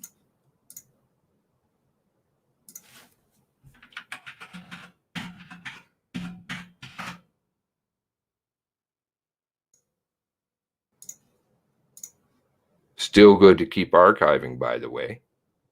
Okay. Here it is, right? Not bullshitting with you. Don't like anybody think I'm lying.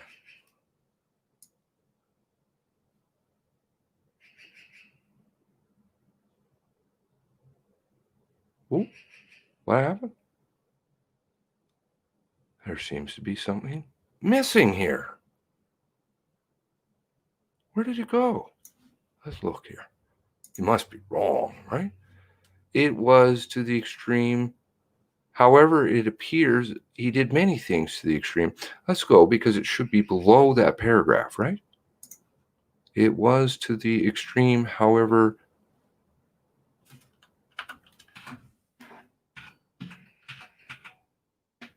Oh. Should it not be where my cursor is right now?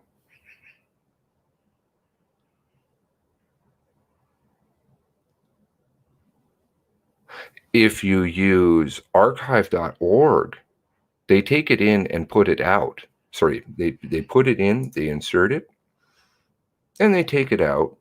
Then they insert it. Then they take it out, and then they insert it.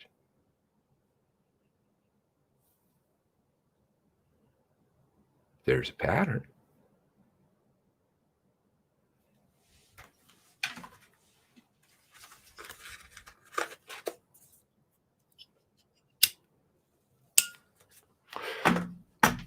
Brenda Forbes. What did she see?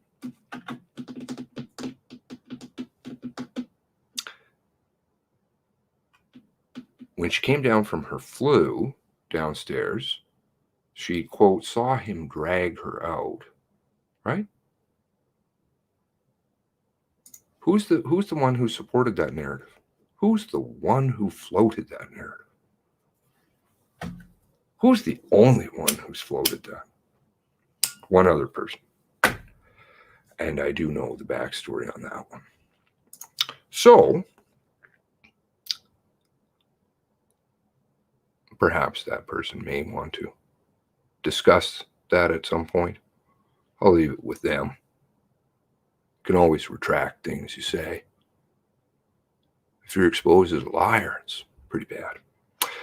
Brenda Forbes never saw a thing. Never saw a thing. She heard about things. Brenda Forbes, who brought it to the public attention? That would be Gerster. Gerster. There we go. Poof. Gerster. Who's Gerster, by the way? You guys know about, I've discussed some of this. If I'm repeating myself, my apologies. Who is Gerster? Let's see. Jane Gerster. Jane Gerster. Book. RCMP. Oh. McClellan Stewart to publish Critical History of the RCMP, written by Jane Gerster. When? Oh. So you got a book deal. Interesting. Maybe it's just coincidence. Jane Gerster is a very good reporter, or so I'm told. Does she see anything? Love this. Did Jane Gerster do this interview? Where does Jane Gerster live? Ontario. To the best of my knowledge, she definitely doesn't live, quote, in Camrose, if we're believing Camrose. Right?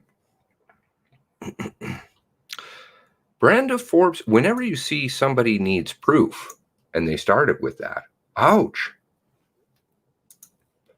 You need proof, or you need people to know that you're telling the truth?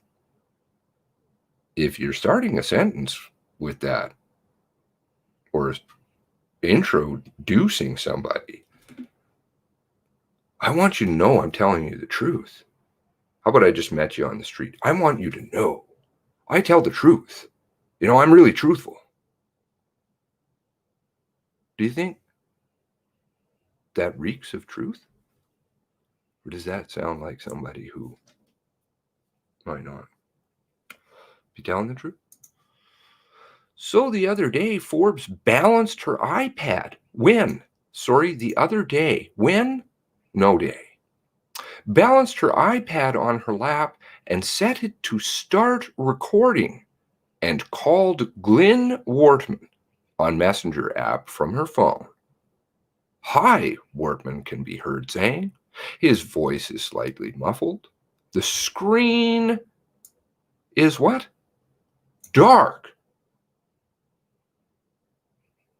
So can you see Glenn Wortman? No. Is this recording made prior? Yes. So you're looking at a dark screen. Okay. Interesting. The iPad having slipped and fallen against Forbes' body while they spoke.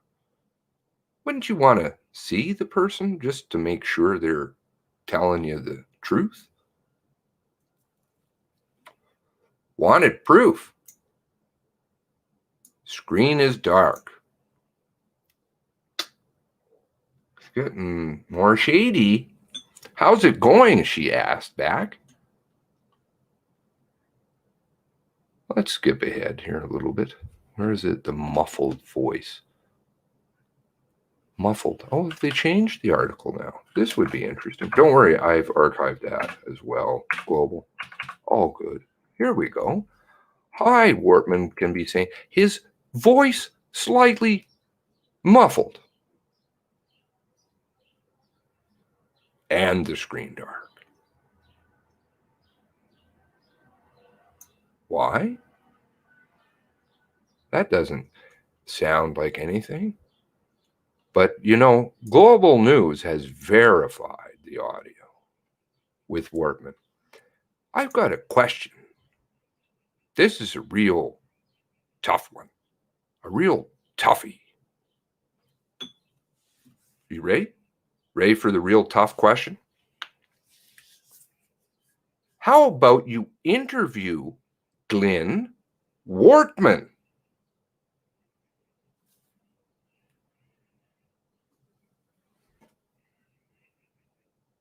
Do you know what that's called in court? Hearsay.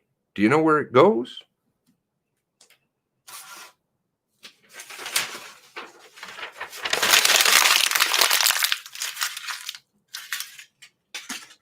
Garbage.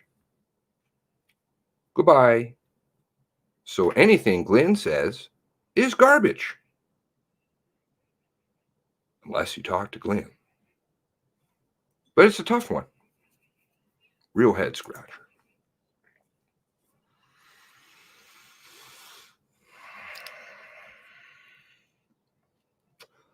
Here we go. She hasn't gone too far. I don't want people not to believe me, she told Global News. I tell the truth.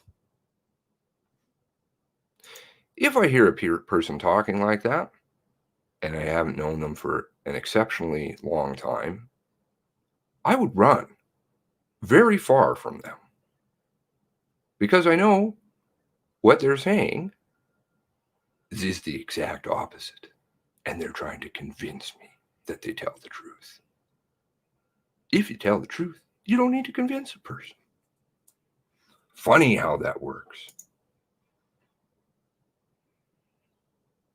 So we have two mentions now. I tell the truth. Brenda wants proof.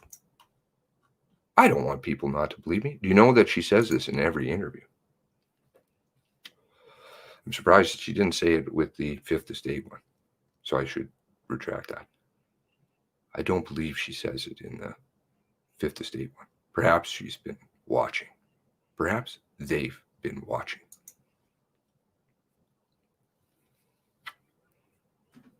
Wortman and Forbes met in 2007. Friends through cadets. He's a convict, or so we're told, but tied together now by Wortman's nephew.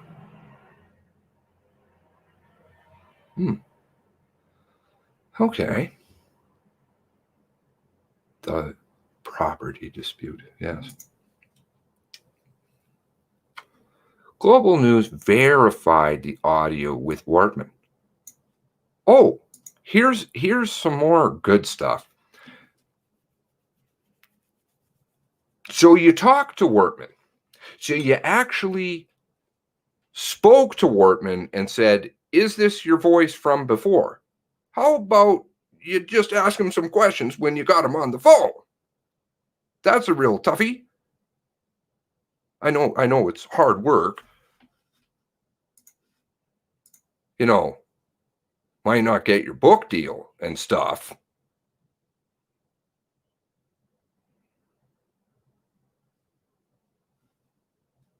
Canadian journalist. Ouch. Your journalism is taking a really brutal hit here. You're losing book sales. Yeah, the channel is small.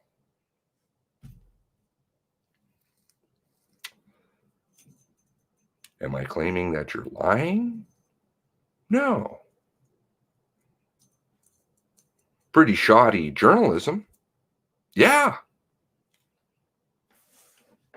Really bad.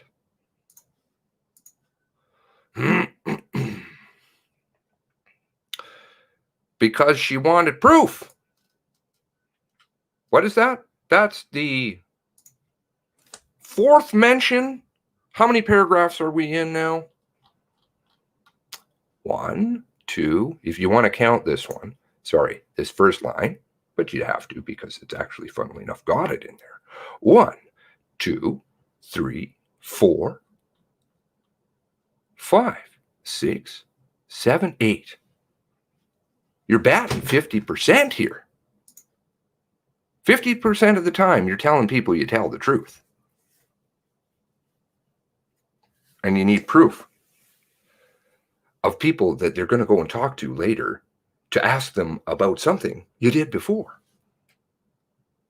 Rather than, did you see something? Tell me what you saw. What you, Glennie Wortman, saw. Warty. What you saw. Not what somebody else saw. The hearsay garbage. Strange. It felt necessary to get the proof, she said, after the RCMP told Global News, quote, not found a record of Forbes reporting the gunman in 2013 for domestic violence and a cache of weapons. The response worried her. Oh, here we go again. Now we're into 10 paragraphs. And she's telling you again. That's 5. 5. Actually, 6. I don't want people not to believe me. I tell the truth. This is shocking. Sounds like a lot of people don't believe you. Because nobody's, funnily enough, questioned you or the veracity of your claims. But you're running around and prefacing everything with, I'm telling the truth, I'm telling the truth, I don't lie, look at me, I have the proof, it's recorded, but you can't see it and you can't hear it, and you can go and talk to the person, but you can't interview them. You me? Seeing a problem here. I hope it's getting through. I hope I'm explaining myself. It's not that you're thick-headed. I have a difficult time somehow. This is hard for me to explain things to people. I try to lay it out as clear as I can, but it doesn't seem to work, which is frankly frustrating. But can you see that this person is totally lying? I like this photo. These photos, which suddenly were contributed, provided. Who gave them to you? A month later, after this residence burned down, this warehouse, on May 12th, 1 week prior to the warrant being released, the first warrant. Sounds like you're warming people up, getting them ready.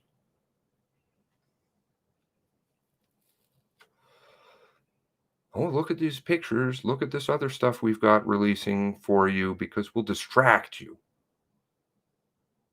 from the warrant. Because we know we can't keep it hidden, but we can try and distract you. Psychological warfare. Forbes worried about finding herself in a situation where nobody spoke up about the gunman's history and then finding that her back turned on her somehow. She imagined people saying, "You're lying."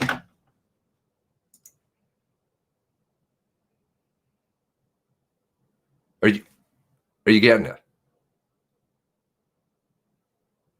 I think she's up to 7, possibly 8 claims now about her honesty.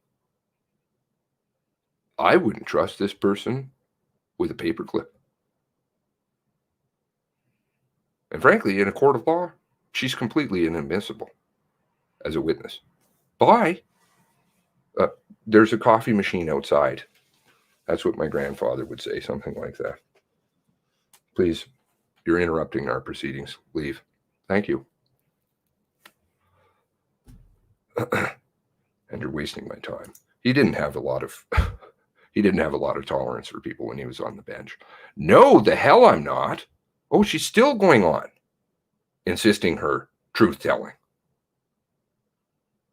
Then, almost immediately, she apologizes for the swear word.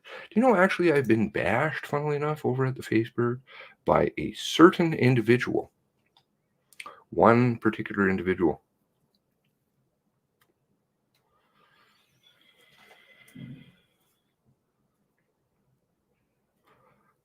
I've tracked what else they've posted. Interesting. I got my eye on you, too. I always watch. A couple minutes into the taped call with Wortman. Taped call with Wortman. Let's go back at this up here, please. A Global News has verified with Wortman, who said he witnessed his nephew abuse his partner.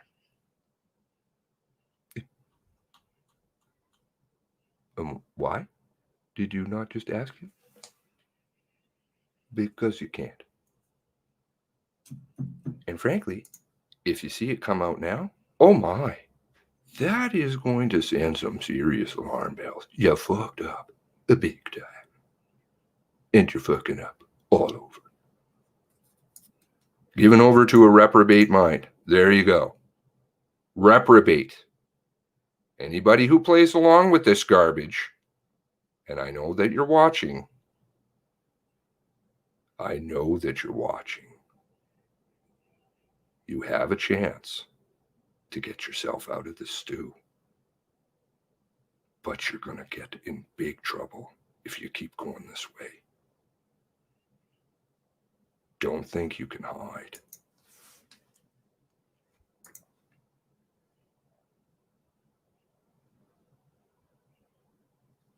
I should have, said Wortman in the taped call.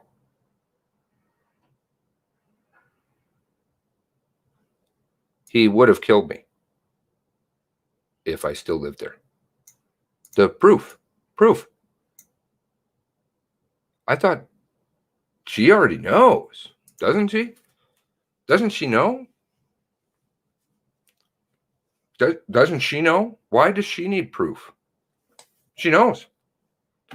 Oh, you want to show something to somebody else. You could start with the non-taped call and actually a live interview. But that failed. Oops.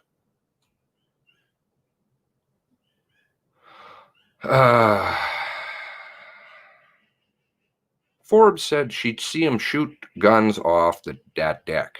Okay, so she saw him shoot guns off of his deck. He invited them over. He showed them weapons, she says. Keeping in mind, we're up to 9 insistence on truth. Well, just keeping it in mind.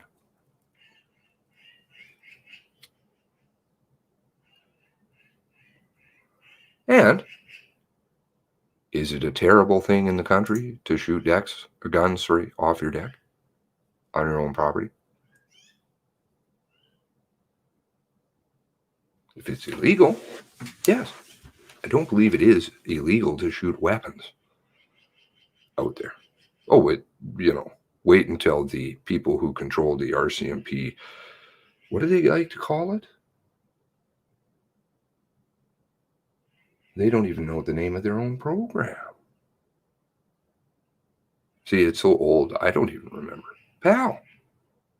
Just in case you didn't know, what you're doing with your, quote, cult law enforcement garbines. Question. Did anybody say anything a long time ago about RCMP issue weapons?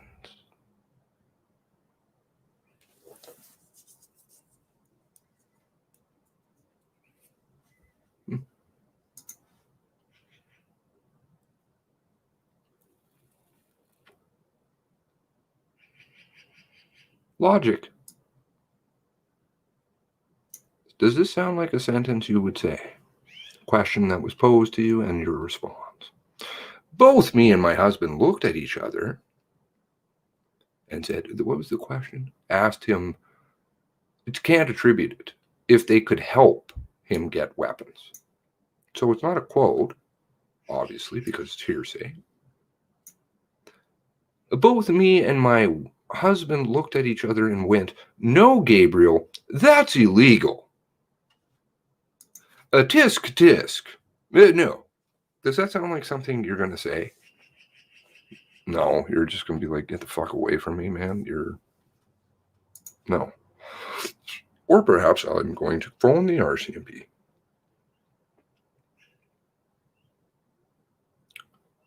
Okay, so he's asked her about guns.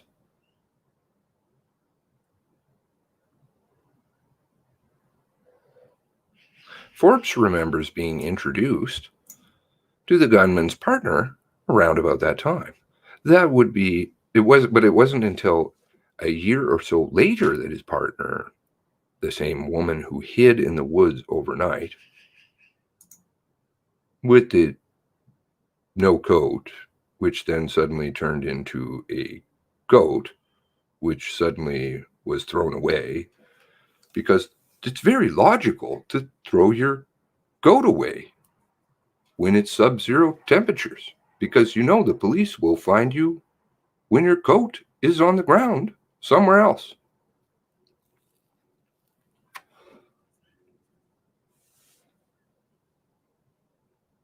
Intelligence? 0. Sorry. God didn't bless you with a good lion mind.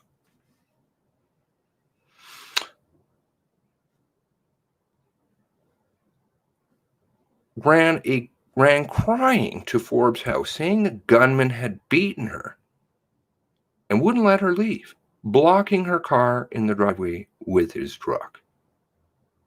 Forbes remembers telling her she needed help and that there were organizations to keep her safe. But the woman said, they'll find him. Now,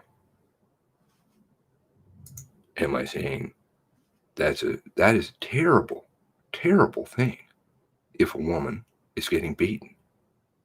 Frankly, bring them over. I'll have a visit with them. But did Brenda see anything? Or did somebody say that the gunman had beaten her? The gunman beaten her.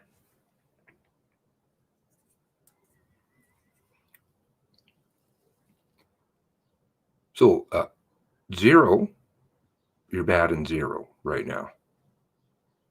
Okay, moving along. The woman went home, says Forbes. After that, they saw each other, but mostly in passing at community gatherings. It felt like any time his partner started to have fun, the gunman would drag her away from us. What does that mean exactly? And where in here have you phoned 911 about the guns?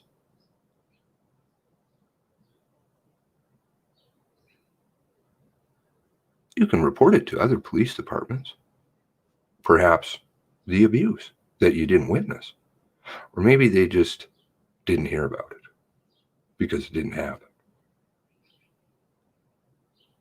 Drag her away from us. Is that a euphemism? Or is that physically dragging a person? I'm taking it probably not physically. Forbes says that she felt dismissed by her neighbors. Oh, so already your honesty was in question with people. That's not good. I don't go around and people are like, you know what? I don't believe you. I don't remember the last time somebody said that to me.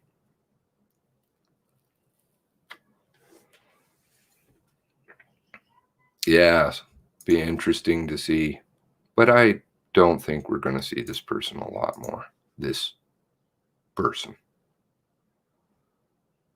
The myth that nice guys, okay, here we go into the, she's trying to sell books for somebody about stuff. Moving along. Not that I'm discounting. I am not discounting violence against women. My girlfriend can personally attest to it. I have an issue with a man that mistreats a woman. I always have. And good people do. The friendly guy who helps you move and assists senior citizens of whom is the same guy who assaulted me. Okay, so we're getting bombarded with quotes from another book, which has nothing to do with the price of tea in China. Zero. In 2013, Forbes heard the horrifying story of the gunman beating and strangling his partner in front of 2 men, illegal weapons visible nearby. Wardman told her, she says, because he was there. Okay, let's see here. Where's the first-hand, I witness, not the one that's on the floor behind me, knowledge. Where is it? Forbes heard the horrifying story. Uh-oh. Still batting 0. That's a problem. And who told her? Who told her? He told her that when other men went to intervene, the gunman's partner called him off. Something to the effect of, don't stop. You're going to make it worse. Forbes called the Mounties, but she says she didn't get far because none of the witnesses were willing to speak to them. I am not obfuscating either the brutality, obviously, of what happened down there. My friend lost half her family. Those are tough phone calls to deal with. And it's much tougher for her to live.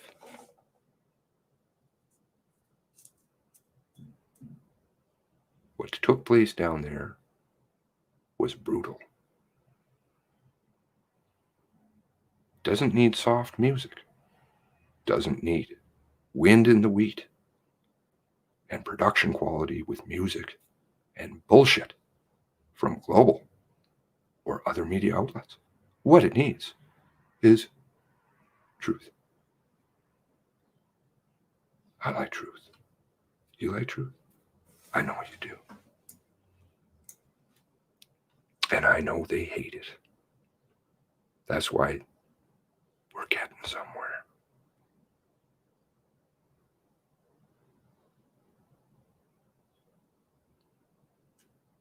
So we got a lot of claims here.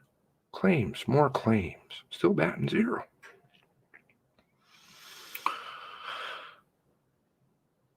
Okay, they didn't even acknowledge hardly that she said anything other than the RCMP says, we're looking at everything. Of course, they're looking at everything like they're probably looking at that, where was it, the picture?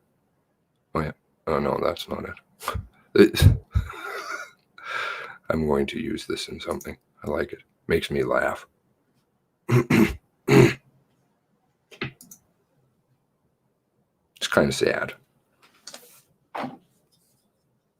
I want a police force that I'm proud of. I'm sure the members want to be part of a police force they're proud of.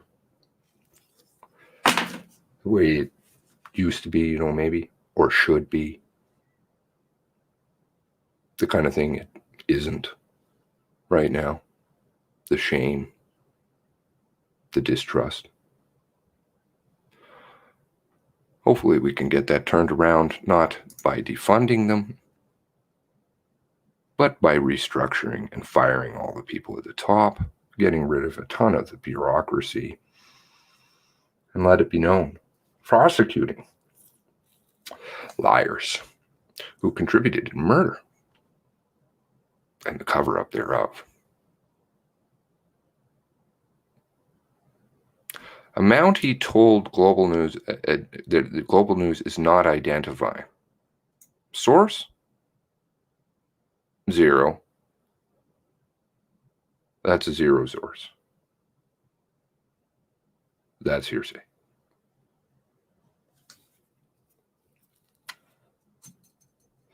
Roasset would be my response.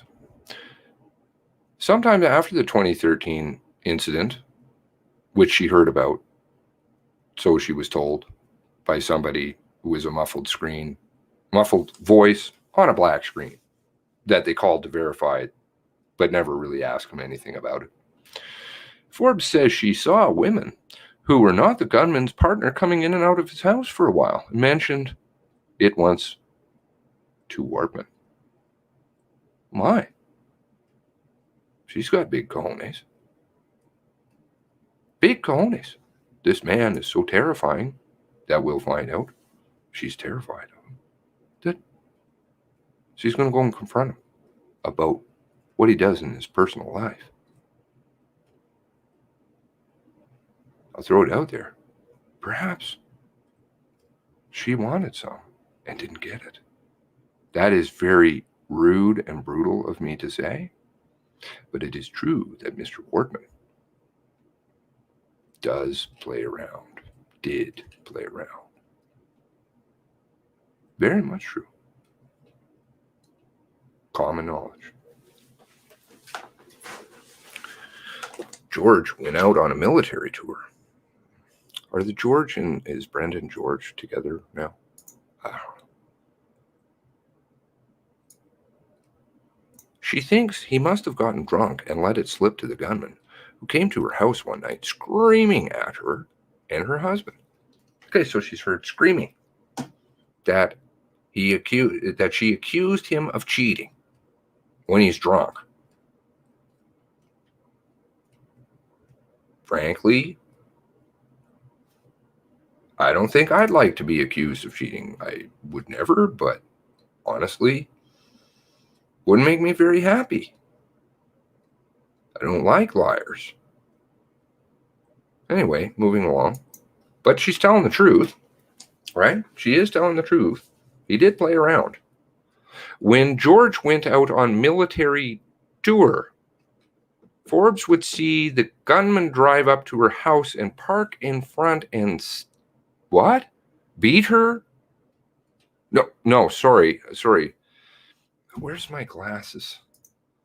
Fuck, I can't see. I think it says something like, stare at her. Is that what I'm seeing? Is that what I'm seeing here? Is stare at her? For half-hour stretches, over and over. When George came back and saw it happen, they were done. Oh, this time she didn't call the police. When going gets tough, the tough get going. Real tough. She's afraid of the staring. Maybe George came back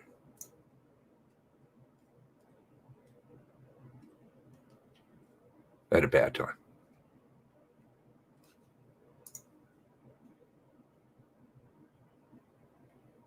A good defense lawyer would absolutely rip her to shreds. Kind of like what I'm doing.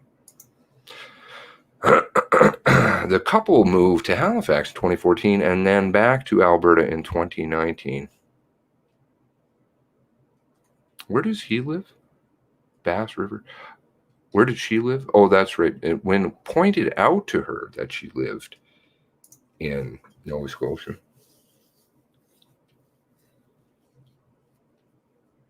her LinkedIn page changed. Where was that? Oh, that's right. That was here on this channel. Suddenly it changed. Where was that again?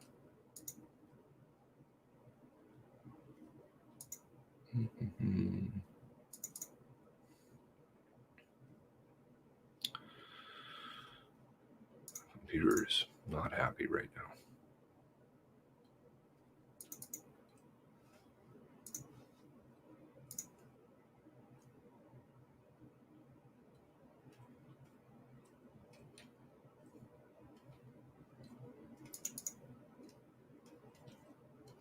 What does that say there? Bass River, Nova Scotia. You see those medals? Recognize it from Fifth Estate. Lots of medals for somebody who can not sit still in their chair. Perhaps the alcohol should stop. Got a problem. But then it changed.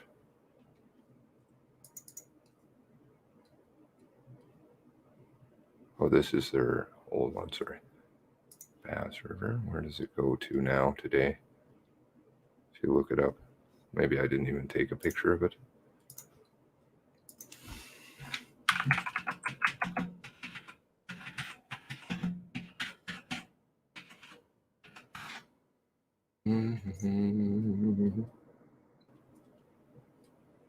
Oh no. Fuck right off. No, I don't want to play any puzzles. You don't need to know.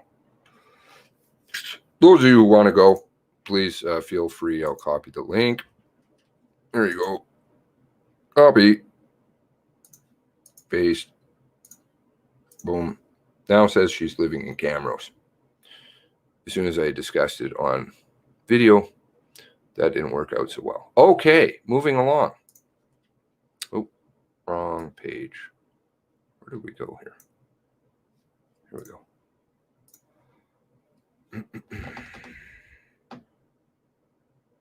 Every single person has a responsibility. Oh, here we go. The emergence of Linda McDonald, who, funnily enough, was the one who brought Brenda Bo Forbes to the public attention. It wasn't Brenda Forbes. That would be because they're friends.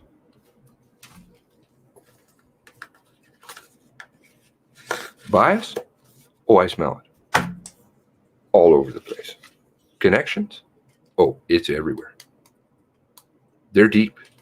I don't talk about them because, like I said, the best hard drive is here. You don't say things people don't know. They can't get at it. You just put it together slowly but surely and then kind of just drop them out. That doesn't go over well. Human rights advocate. Oh, yes, the non-state torture. So anything that's non-RCMP, right? The numbers of women that were shot that night is slightly disproportionate to the number of men, but not overly. That would be because it's not femicide. Sorry. Sorry about that. And your one supportive witness, your one singular supportive witness. Singular. You know why? Because the warrants actually say he's concerned about Lisa Banfield falling down if she slipped in gas that evening. Huh? Does that sound like somebody who wants to beat up his woman and then is going to go so psychopathic he's going to kill all the province? No, it doesn't. No, it sounds like somebody who's actually kind of concerned about somebody else's well-being.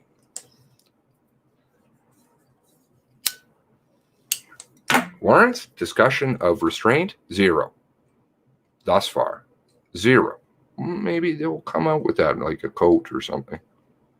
The delayed response is a problem because it kind of looks like you're writing shit as you go.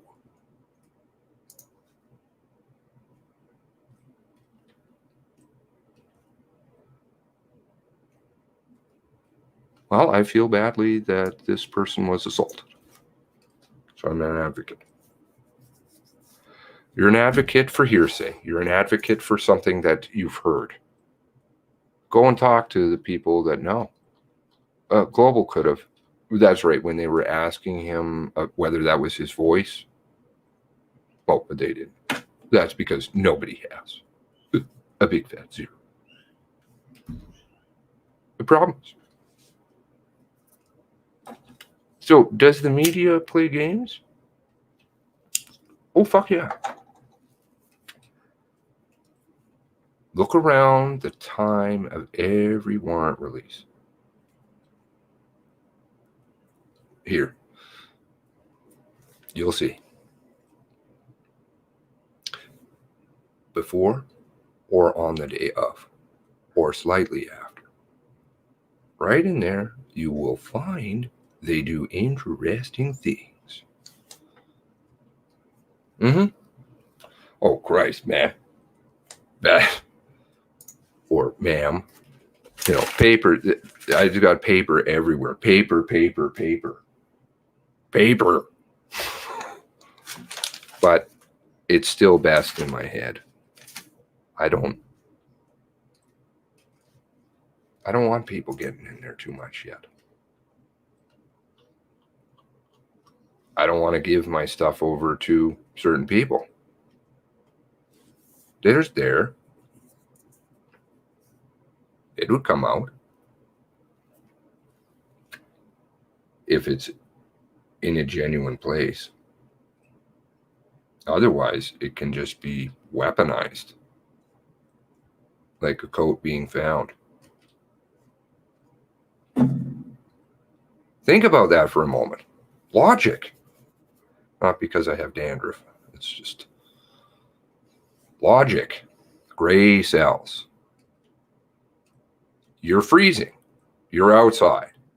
Somebody who outweighs you is cold in half the time. You have spandex pants. No shoes. You have a coat. Apparently. Now, what do? Do you A, throw the coat away so that police can find you and you can freeze your ass off? B, continue to wear the coat, or C, dream it up? I'm going to go with the C. The most logical answer is usually the right answer. Now, I posed this question to Tara, with all respect, but Tara and I have a very good friendship. And I said to her, Mr. Wortman, she's aware Mr. Wortman was a philanderer, an adulterer. Now, I said to her, I want you to think as a woman here.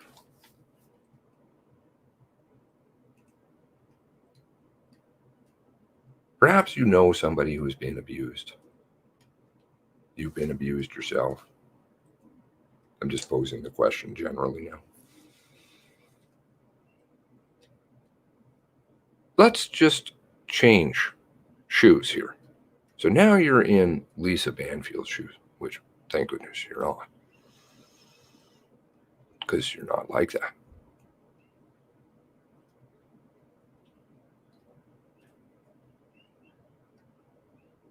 And this event has transpired.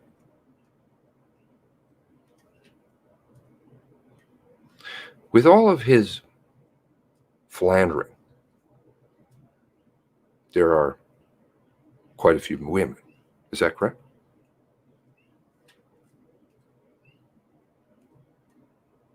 Yes. So, wouldn't the quite a few women talk once their abuser is gone, perhaps with friends? And maybe that might start to leak out. And Tara was like, oh yeah, I would talk.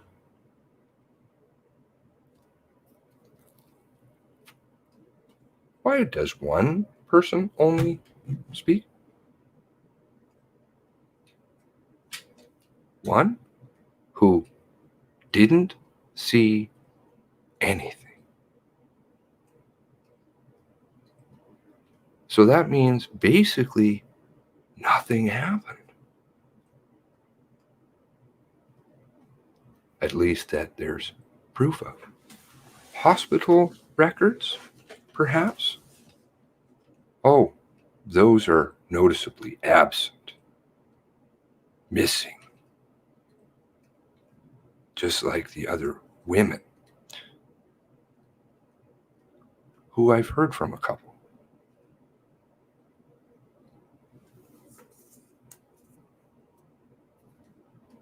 They didn't indicate anything about this. That's a problem.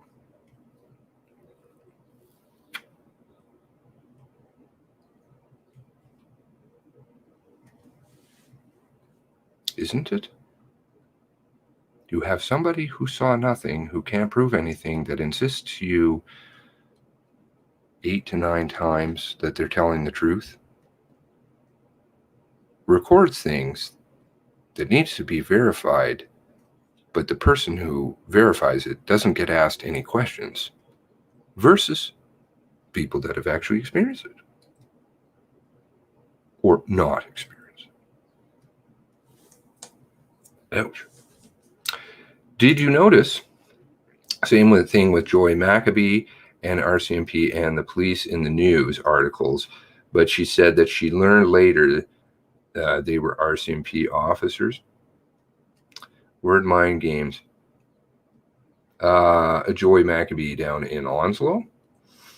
Did I notice the same thing with Joy Maccabee? Said the RCMP and police car in the news.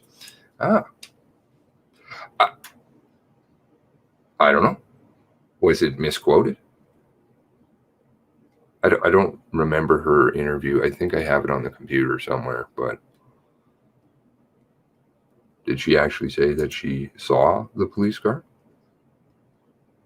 I know that was a question I had right away with Sharon, because it kind of baffled me. I heard that there was a police car, and I was like, well, No, it's a gray Hyundai. Send the info in Discord. Thank you. Oh dear is so awesome. God love Oh dear. Anybody who's not subscribed to her channel, right?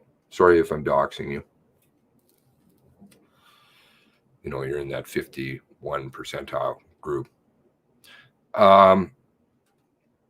Amazing work. Please let us boost your channel again.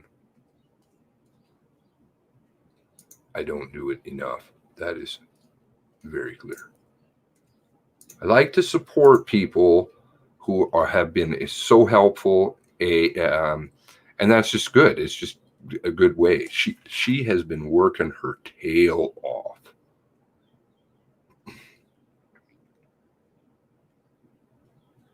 Still would like to have a phone conversation. Now, where's your channel? And I will look at your stuff here. Just trying to find your channel. Please, one moment, everybody. One moment. Stand by. Isn't that what Richie from Boston, before he got canned, used to say all the time? Stand by. Oh dear. I don't know why I don't have this, like...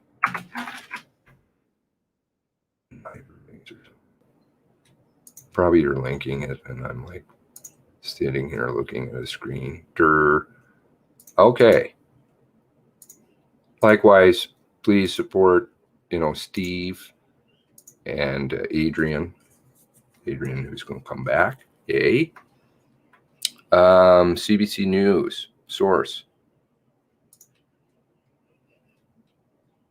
Okay.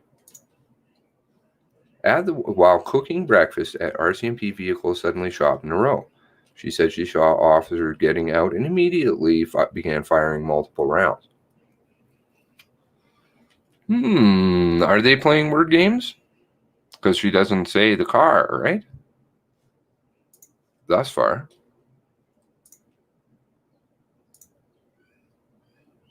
Okay, so again, this is another reference to that.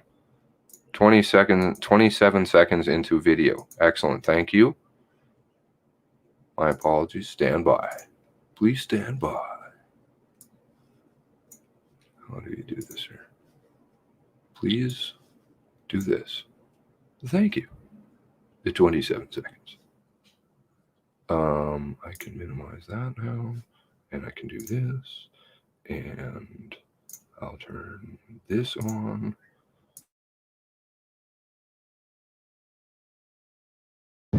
It's all quiet at the Onslow Belmont Fire Hall, but that wasn't the case Sunday morning when the window, and there was two, now I know they were policemen coming across the street with a couple of big guns. One went toward the fire hall. Now I know they were. Window, she saw two RCMP officers with rifles aimed at the fire hall. So I went into. O'Reilly didn't want to go on camera. She said the incident was frightening and is trying to process things, but said when she looked out her window, she saw two RCMP officers with rifles aimed at the fire hall. So I went into the living room to look out the window, and there was two, now I know they were policemen coming across the street with a couple of big guns. One went toward the fire hall and one sort of sat in the ditch. A pair of bullet holes are visible in the garage door. A volunteer at the fire hall said bullets damaged one of the pumper trucks. Another bullet appears to have ricocheted off a granite memorial out front of the building and lodged itself in the wall. CERT Interim Director Pat Curran confirmed the Oh, this is the same Pat who got the move that Furey was talking about today. Hi, Pat. shots came from two RCMP officers, but he doesn't know why. But in any case, they discharged their firearms, and what we do know is that the suspect in of course all of those murders was not there at the time. I'm not sure whether he had been previously. At the time of the shooting incident, the Onslow Fire Hall was being set up as an emergency management office, a place for residents of Portapique Beach to seek help with the Red Cross. O'Reilly and fire officials said an RCM cruiser was stationed in front of the fire hall. We need to find out whether this was an inappropriate use of firearms by a police officer. You know, our job is to look at instances where police behavior might or might not be criminal in nature. CERT continues to investigate the fire hall shooting incident with help from Halifax Regional Police. There were no injuries. Jesse Thomas, Global News, Onslow, Nova Scotia.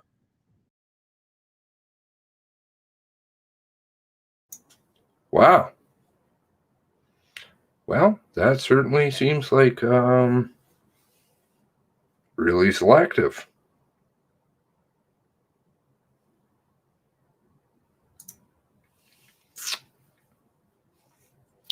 No mention of car. Excellent find. But they make kind of the insinuations.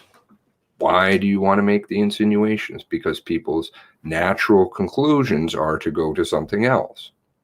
Now I know the rest of the story. Which then confuses things. Then you have people disagreeing. People disagree. They start disagreeing amongst themselves. And rather than focusing on what is the important one here. And frankly, why are they driving a gray car? They don't seem to want to know people driving the gray car. Pat Curran. Anyway, lots and lots of stuff. I think the article to do with the leak about the weapons memo, is that in the Discord? I heard somebody say it was. And I apologize. I don't go over there too much. Who is, does anybody know if the Discord, I'm going to grab a coffee, and perhaps when I come back, somebody can let me know if in the Discord there is a copy of the quote, and I'm putting that in quotes, Prime Minister briefing. Like, the Colt law enforcement carbine is in quotes. One moment, please. Look at all these people working so hard.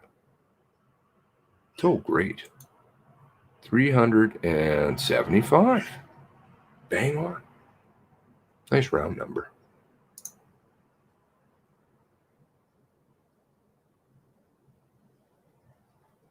Yes.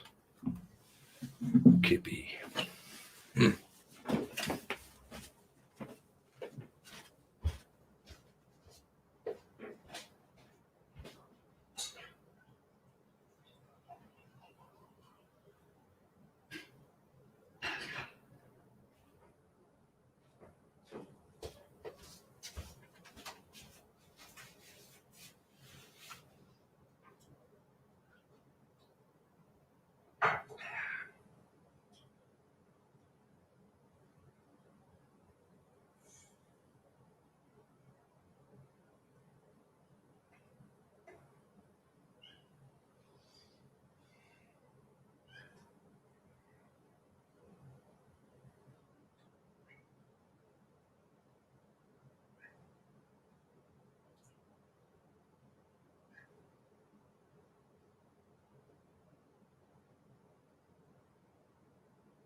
Okay, excellent. Thank you. I just wanted to have a look at thank you very much. What re-education center did they send her to? For her to say, and now I know. And now I know the rest of the story. Let's see here. How do I do this? This thing doesn't give me links. Apologies if there is an echo. How do I do this? This thing doesn't give me links. Clamp it. God, that guy's voice is annoying. All right. Trudeau briefing note. Excellent. I find the surfacing of this interesting. Does anybody else find it interesting? 10 pages.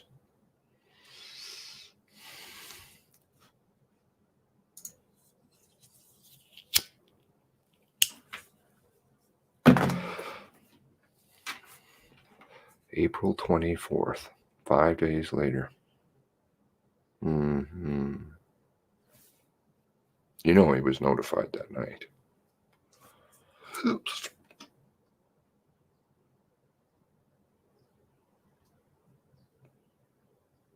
The RCMP's police investigations into these events continues. At this time, the RCMP cannot confirm the suspect's motive and has indicated that while the events following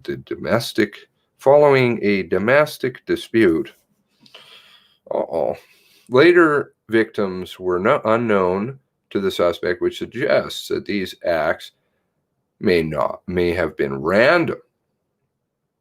The RCMP has provided the public with a timeline of events based on the results of their investigation thus far, which is shit and keeps blowing up. Very, very good investigative stuff going on. Perhaps they're probably, I'm going to go with very good investigators, some altering of investigation notes. The RCMP has provided the public and shared a preliminary list of weapons known to be in the suspect's possession. This was on the 24th.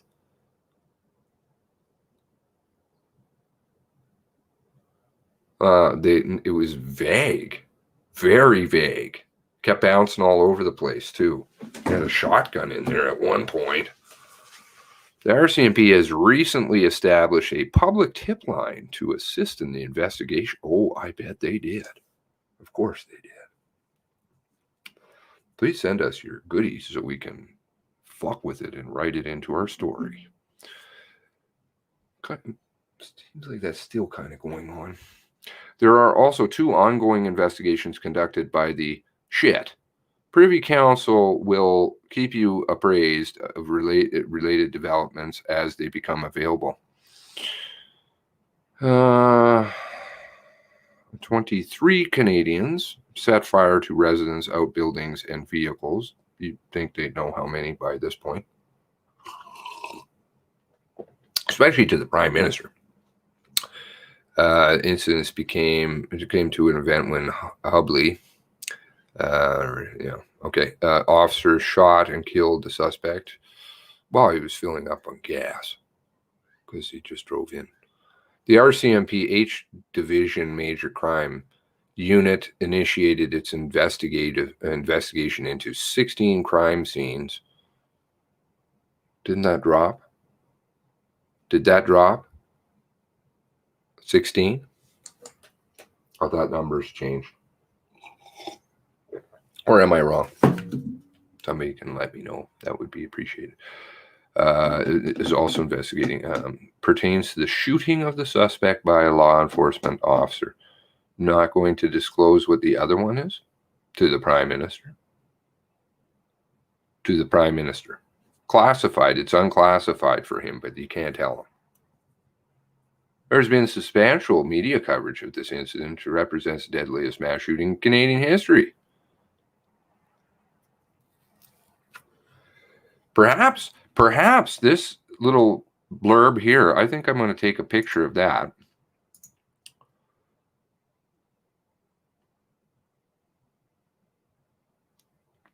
Let's do this.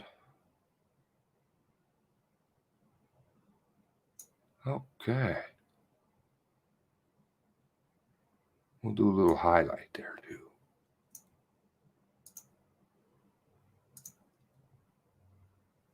My apologies, my smart assness is coming out again.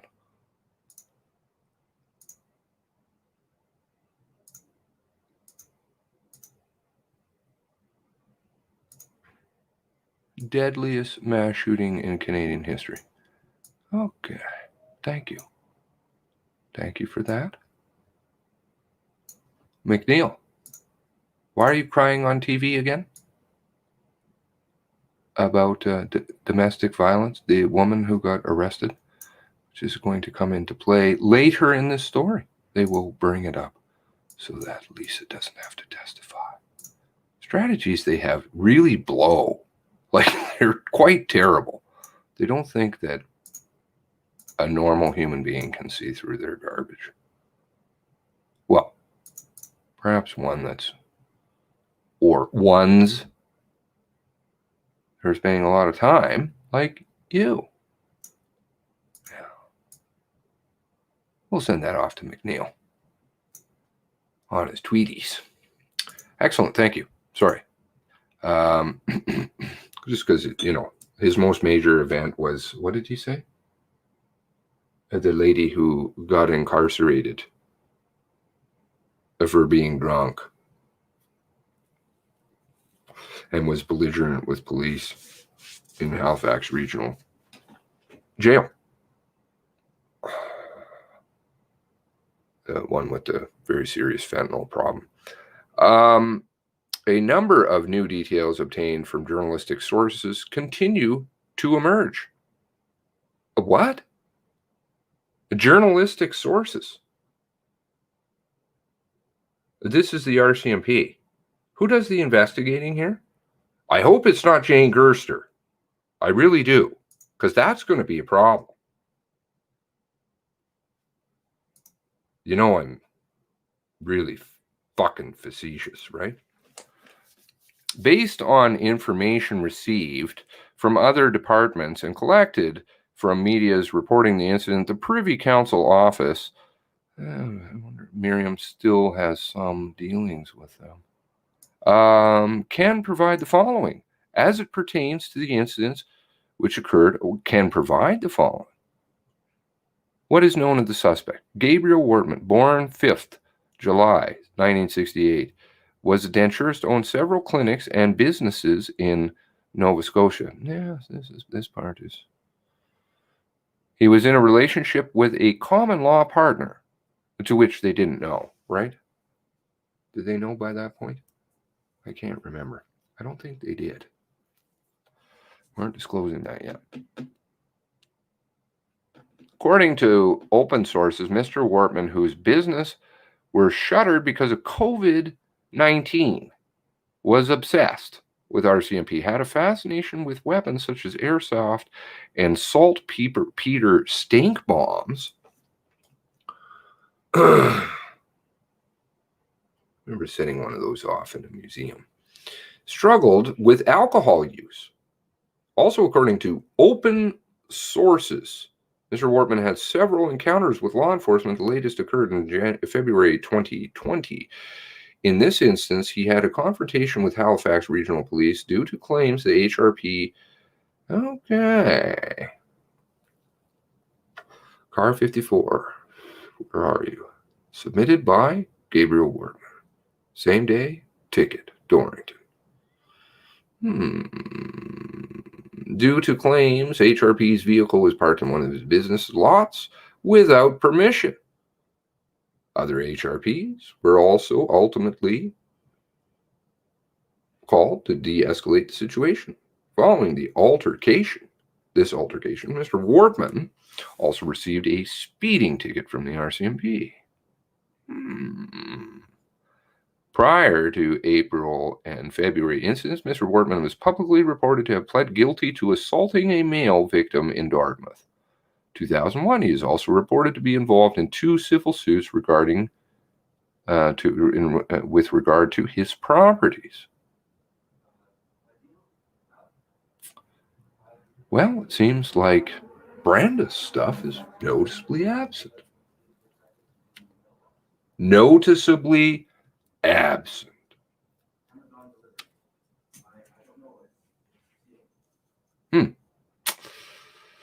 Well, it's because she better have a believe me conversation. I could just keep mentioning it with her recordings of blank screens. What is known about the motive at this time, it remains unclear, motivated by Wortman to act in such a manner. Although the RCMP continues to investigate, they have publicly stated it appears to have started as a domestic incident, with initial victims being known to him. Later victims were unknown to the suspect, which suggests these acts may have been random. However, the RCMP has not ruled out the possibility of events being premeditated. Now, I did trace, I don't know if anybody's done that, but it would be also worthy, just in case I obviously get things wrong. What was the first mention of the domestic stuff from, quote, sources? Unidentified. People close to the investigation.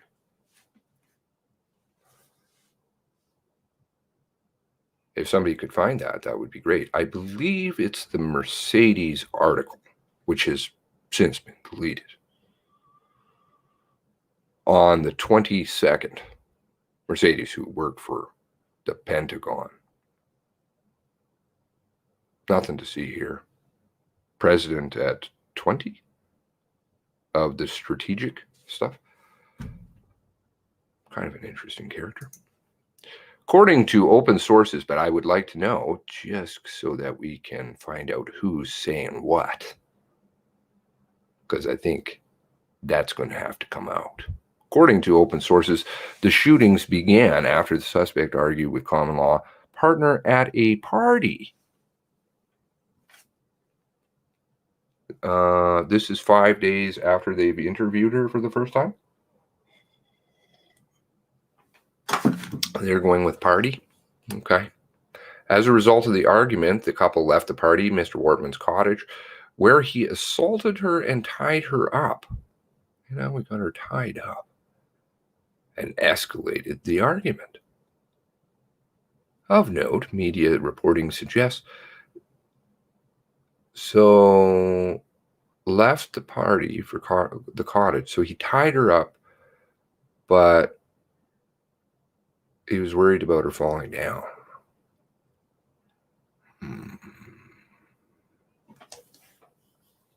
She's walking around, though. Of note, media reporting suggests, based on the engagement with one of the suspect's neighbors, there was underlying issues with his relationship. After his partner's successful escape from the cottage.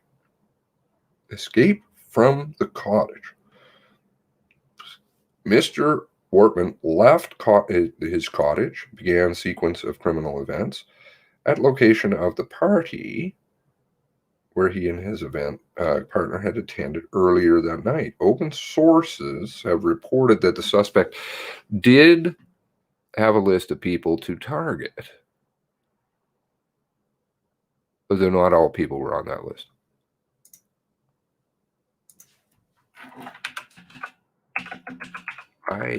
I do not, please, do not believe the veracity of this document. I don't. But have to check and see always. Everything you have to have skeptical mind on. Deny list.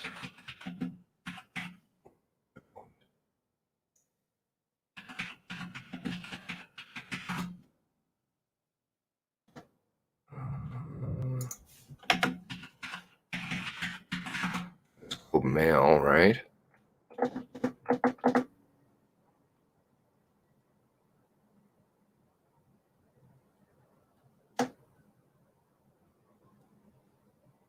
Did not use confidential informants. That was bad. We didn't use confidential informants to get the search warrants, but we have to protect the confidential informants in the search warrants. Right. Intelligence. 0.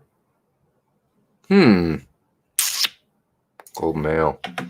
Did they delete it? I think I have it in my folder, though.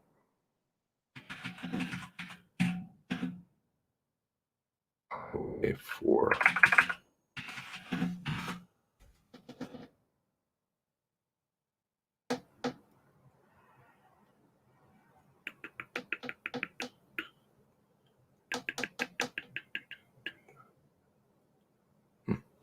Okay, I'll find it later.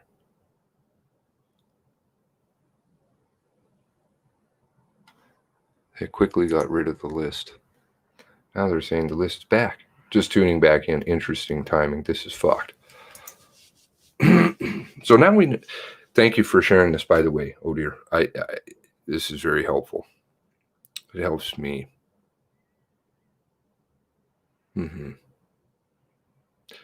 Okay.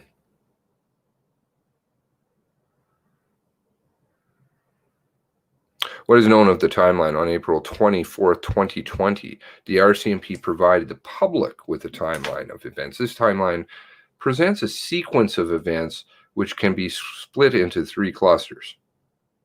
Where did that other picture go?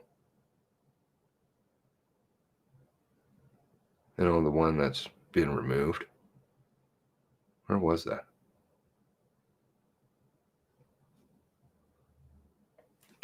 Up in Debert. 11, what is it? 11 something. Which is contrary to multiple eyewitnesses. Manufactured evidence. Not good. The first cluster is in Portapique, Nova Scotia. The incidents began. The events happened in the following manner. Before RCMP received initial notification of incidents on April 18th, there was an assault between the gunman and a person known to him in Portapique. That person managed to escape the gunman and hide in the woods. See, they didn't tell you by this point. Just a person. That they're now saying common law. But to the Prime Minister, which they knew, but they didn't want to disclose because this is on the very same day. The very same day. That person managed to escape, hide in the woods with a coat that she threw away because she didn't really need it, because the police were going to find a coat and thereby, when she's not near the coat, find her. Following this, RCMP received initial call, which reported shooting at the home Portapique. Law enforcement arrived on scene at 10:26. They managed to locate a male leaving the area with an apparent gunshot wound. That person indicated that he had been shot by an individual who drove by him in a passing vehicle, which is nondescript, which is a cruiser, which is a gray car with 4 doors. I'm just being a total jackass. Please don't mind me. Amanda Dale is the first person I've seen interviewed about abuse narrative, quote, in an interview. Was that on the 22nd, oh dear?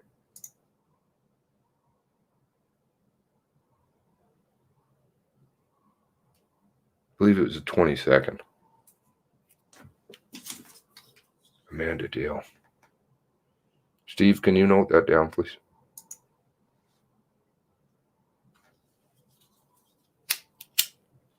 I'm sorry, my brain, ooh, on the 20th. Is the article still there?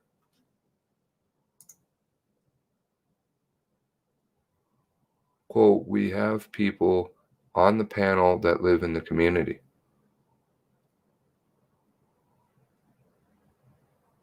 Do you have a link to the article? Perchance? Sorry. I'm bad enough wandering all over the place. I'm not meaning to be a jackass. But if you could, that would help. At this cluster, the RCMP is in critical incident program. The SIP, the KIP, the poop, the cat, whatever it is. They love these things, you know? It makes them feel special. The KIP, the poop, the cat, the something or other. The joke. Stage to take control of the situation. Further, law enforcement established perimeters involving dog services, emergency response teams, explosive disposal unit, crisis negotiators, emergency medical response team, resources from RCMP New Brunswick J Division, very far away in the New Brunswick, and a helicopter.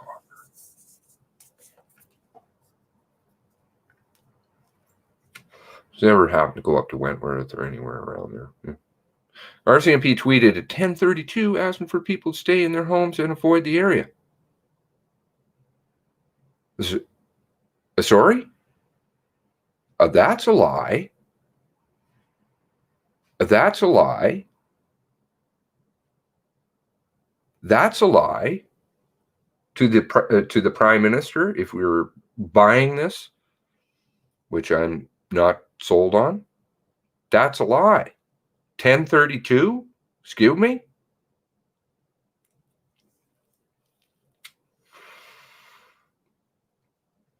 We still had Kitty at 10:32. No? 11:32.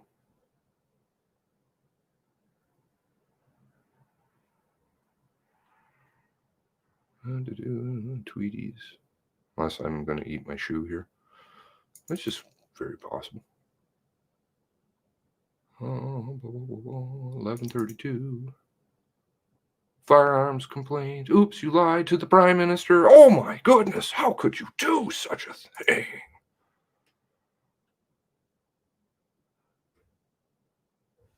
Ouch. Oh, sorry. Maybe it's my eyes. What does this say down here? Oh, that's right. 11:32.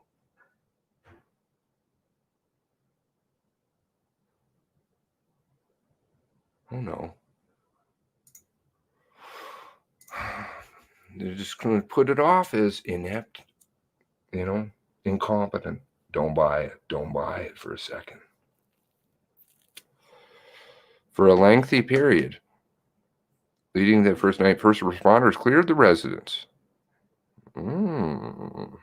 Really? What about all the people who didn't even know until the next morning? Ouch. Lengthy period. Maybe that's what they're using as their out.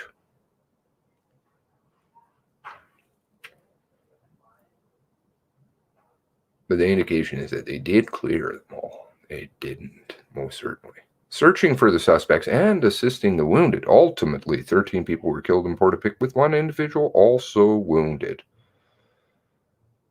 Having learned possible suspect owned residence in possible suspect owned a residence in the area, law enforcement moved to the individual's home. On arrival, they observed that his home and garages included 2 police cars and a third non-police vehicle were in flames. They also asked the suspect if he possessed a pistol and long-barreled weapons, and was known to own several look-alike police vehicles.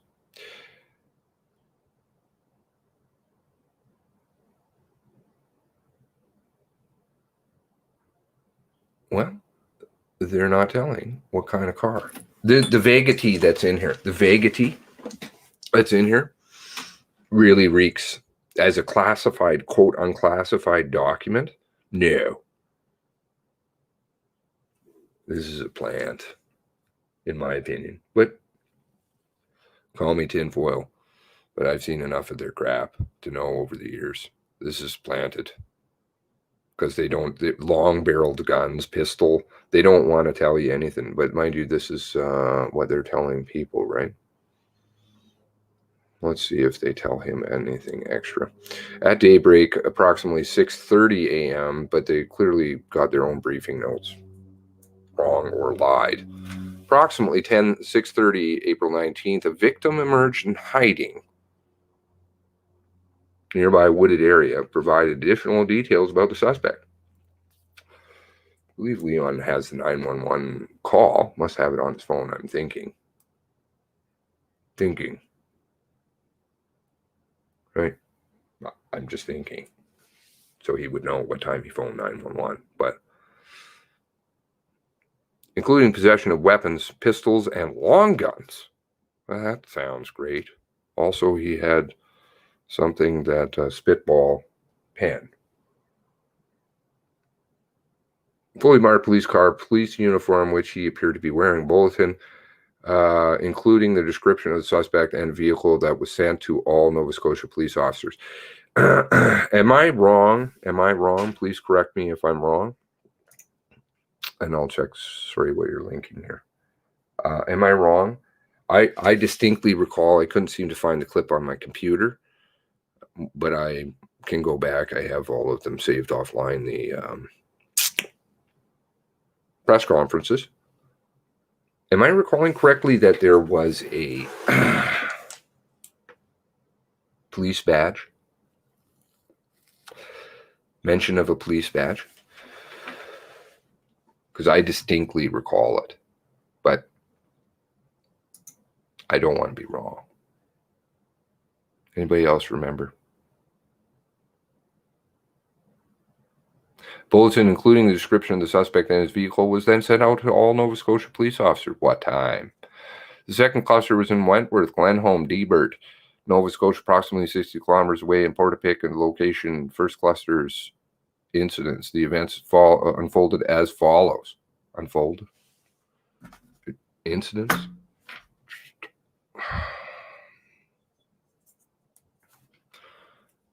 Why is this dumbed down language? Excuse me.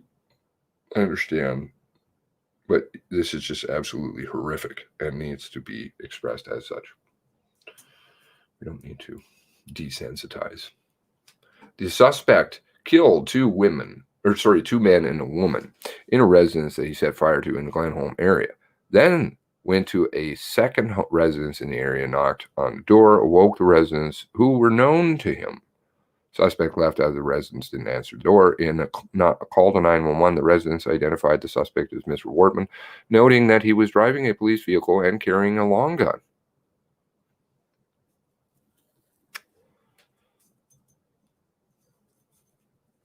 She trains judges.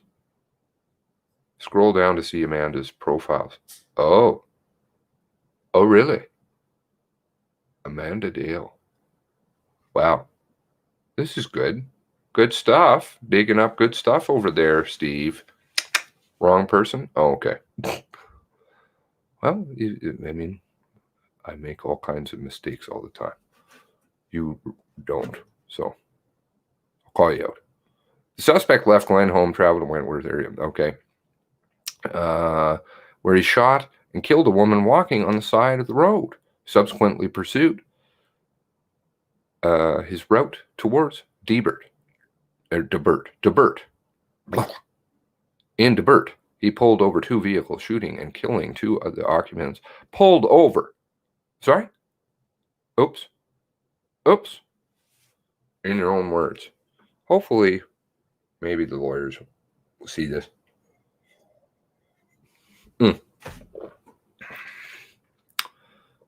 Still looking for the lawyer for Tara. Ultimately, 7 people were killed in this cluster, within which the suspect covered a distance of approximately 44 kilometers. The third and final cluster is in the Shubenacadie, Milford, and Enfield, Nova Scotia. The following events occurred. 2 RCMP officers, Constable Chad Morris and Constable Heidi Stevenson, communicated and agreed to meet at a specified location alongside the highway, alongside the Vegety. Constable Morrison was waiting for Constable Stevenson. Does this imperil an investigation where he's pulled over, where he's going to meet her? No. But you see, this is what they hide behind. Then they can just use the whited out pages. White it out. When he encountered a police vehicle, he assumed Constable Stevenson. However, the suspect vehicle approached Constable Morrison and shot at him. Constable Morrison suffered several gunshot wounds.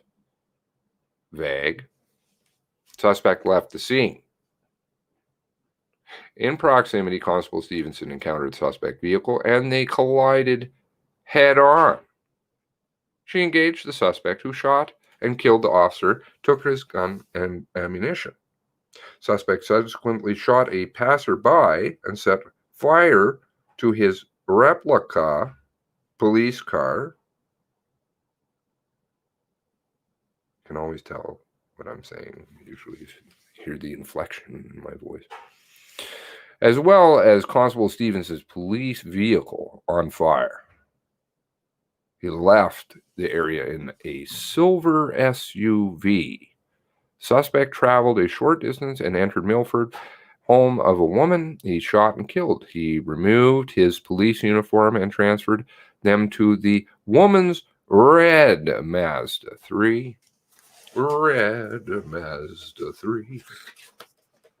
Maybe this is trying to show that this is valid, just because they put the word red in there.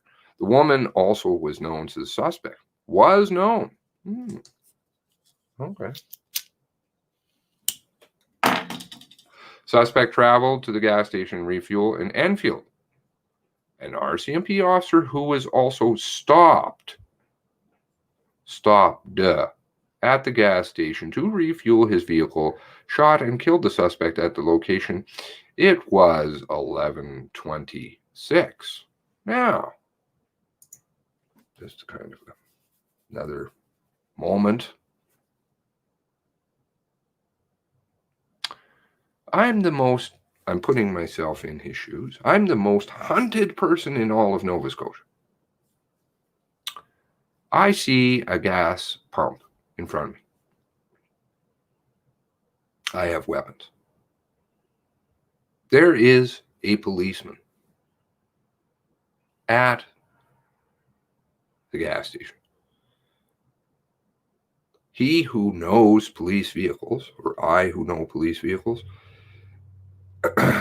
see it stop there, and I'm going to pull up beside it, as I'm the most hunted person.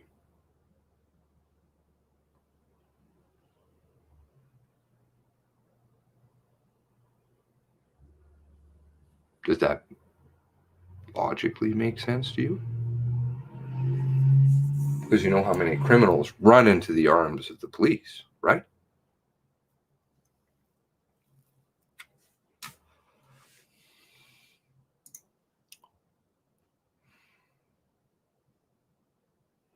Well, I don't know about that, Gary.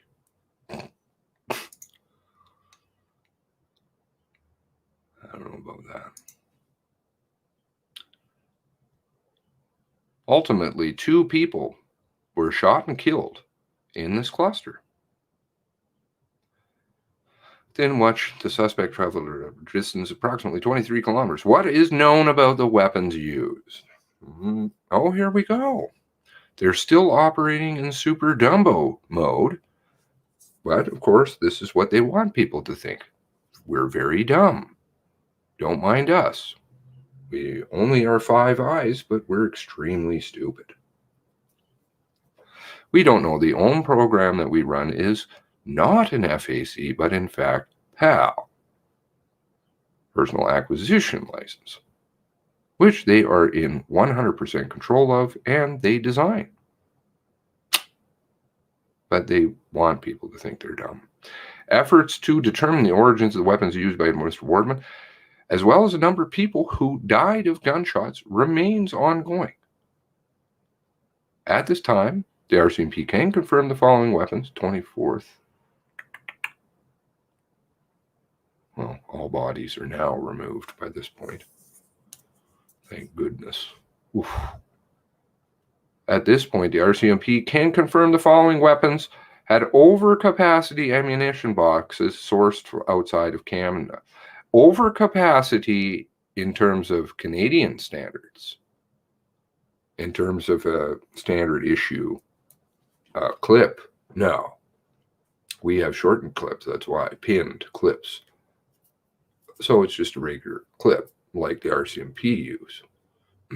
Were located in a vehicle by the shooter at the time he was shot and killed by law enforcement. These include a Colt law enforcement carbine semi-action, which was sourced to a gun shop which is unidentified with no serial number in the United States and unlawfully smuggled into Canada. And you know that. How?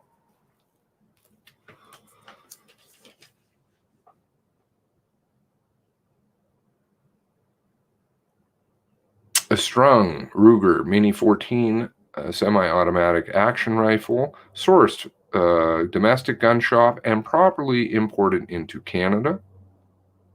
sourcing evidence where? Not. Glock GmbH pistol semi-automatic action, which was sourced to a gun shop in Maine, unlawfully smuggled into Canada.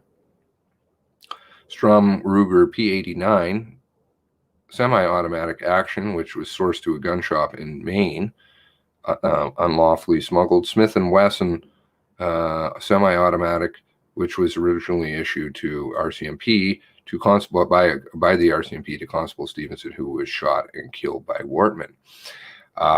No identification of caliber, no serial numbers, no information here. They who, of course, know that they're running a PAL program, know all this, right? The red car. No. Oops. As investigation increases investigation into these horrific events continues, the RCMP has set up a public tip line.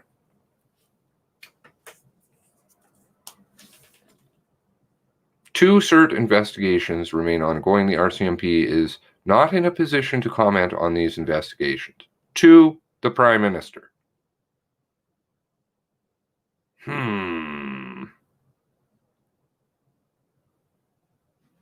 I appreciate that, Gary. That's very, very kind of you. That's very kind of you. I wasn't always such a good boy. PCO comment. And I still am not, probably. The media is reporting about individuals expressed concern RCMP's decision not to issue communications via province's emergency alert system. Intentional. As well as the ease at which Mr. Wortman was able to acquire RCMP decals and uniforms. Which he, of course, did put on himself. Right? Even though the person who does the decals for the RCMP clearly indicated this is, quote, laser perfect. He is a meticulous person, was a meticulous person. You call him a person? No, I don't know. Minister of Public Safety acknowledges these concerns, noting the government is prepared to take whatever action is necessary to ensure these incidents do not occur again. Right. Until the next time. Always until the next time. Open source reporting has also suggested that CERT is looking into two separate incidents. The first relates to the firing of an officer's weapon in the area where the suspect is not believed to be located, a fire hall in the area. The second relates to the shooting and killing of Mr. Wortman. Okay, so now they've identified the CERTs. Of note, media reports that the latter includes investigation into possible authorization given to officers to exercise offensive maneuver against Mr. Wortman's vehicle. This discussion of the pit maneuver again.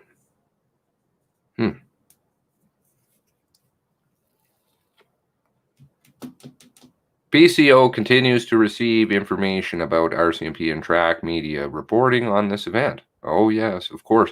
Tracking media reporting, very important, because you don't have 23 dead bodies on your hands. Pretty important.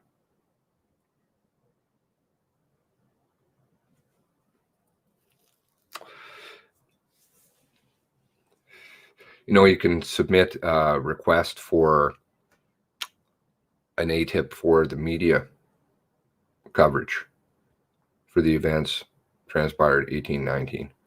I actually have the exact wording somewhere. On a previously submitted ATIP that seemed to now never been submitted to both the RCMP and CSIS. They just seem to lose things. Actually, there were 5 events. Those have all disappeared. This event continues to receive information about the RCMP and track reporting and this investigation of this matter. We will continue to keep you and your office apprised appraised of key developments of this file when they become available, like we haven't told you anything anyways, right?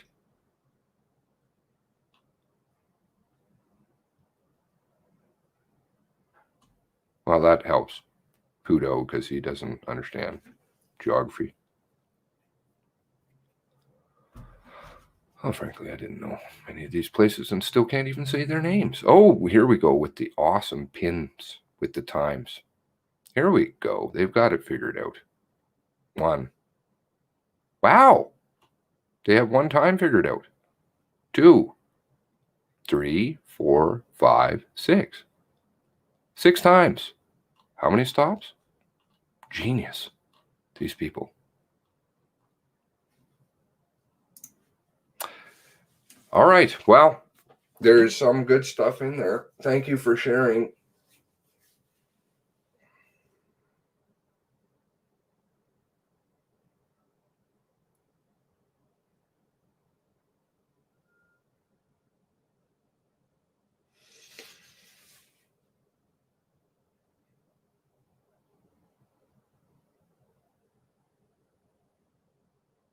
Thank you for sharing. I appreciate you guys tuning in. This really is making a lot of headway. It may seem grueling and tiresome, and clearly the world is doing a lot of things. And I'm hope that stuff about December 2 is wrong. My prayers are with everybody in this world. Honestly, at this point in time, it's not this bullshit stand together crap that they've fed us. I stand with people. Take good care. God bless you and your families.